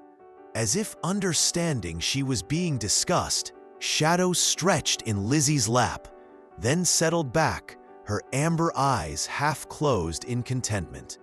The black cat's journey had been as remarkable as Lizzie's, from abandoned and injured to beloved companion and healer. Reunited with her original family while forging powerful new bonds. Michael nodded at his daughter's message, a lump forming in his throat. "That's exactly right, Lizzie. That's exactly what you're doing." Later, as Sarah checked on Lizzie before bed, she found her daughter already asleep, breathing deeply and evenly. Shadow was curled in her customary spot at Lizzie's feet, one amber eye opening briefly to acknowledge Sarah's presence before closing again. On the nightstand lay Lizzie's sketchbook, open to her latest drawing. It showed a circle of figures, human and animal, all connected by flowing ribbons of color that originated from a central point. Looking closer, Sarah realized the central point was a small black cat with amber eyes, sitting beside a girl with a sketchbook. The image captured perfectly what Shadow had brought into Lizzie's life. Not just connection with one faithful companion, but a bridge to an expanding circle of relationships and possibilities. The hidden talent that had always existed within Lizzie had found its medium, its voice, and its purpose. Sarah gently closed the sketchbook and placed it back on the nightstand. She pulled the blanket up a little higher around Lizzie's shoulders, careful not to disturb either her daughter or Shadow. Then she whispered, too softly to wake them, "Sweet dreams, my artists." As she turned to leave, Shadow shifted slightly, stretching one paw toward Lizzie in a protective gesture. In the dim nightlight, their shadows merged on the wall, girl and cat, each changed by their encounter, each enriched by their bond, now inseparable guides on a journey neither could have navigated alone. Sarah closed the door quietly behind her, leaving them to dream of hospitals transformed by color, of books yet to be created, of bridges still to be built, and of all the hidden talents waiting to be discovered in the most unexpected places.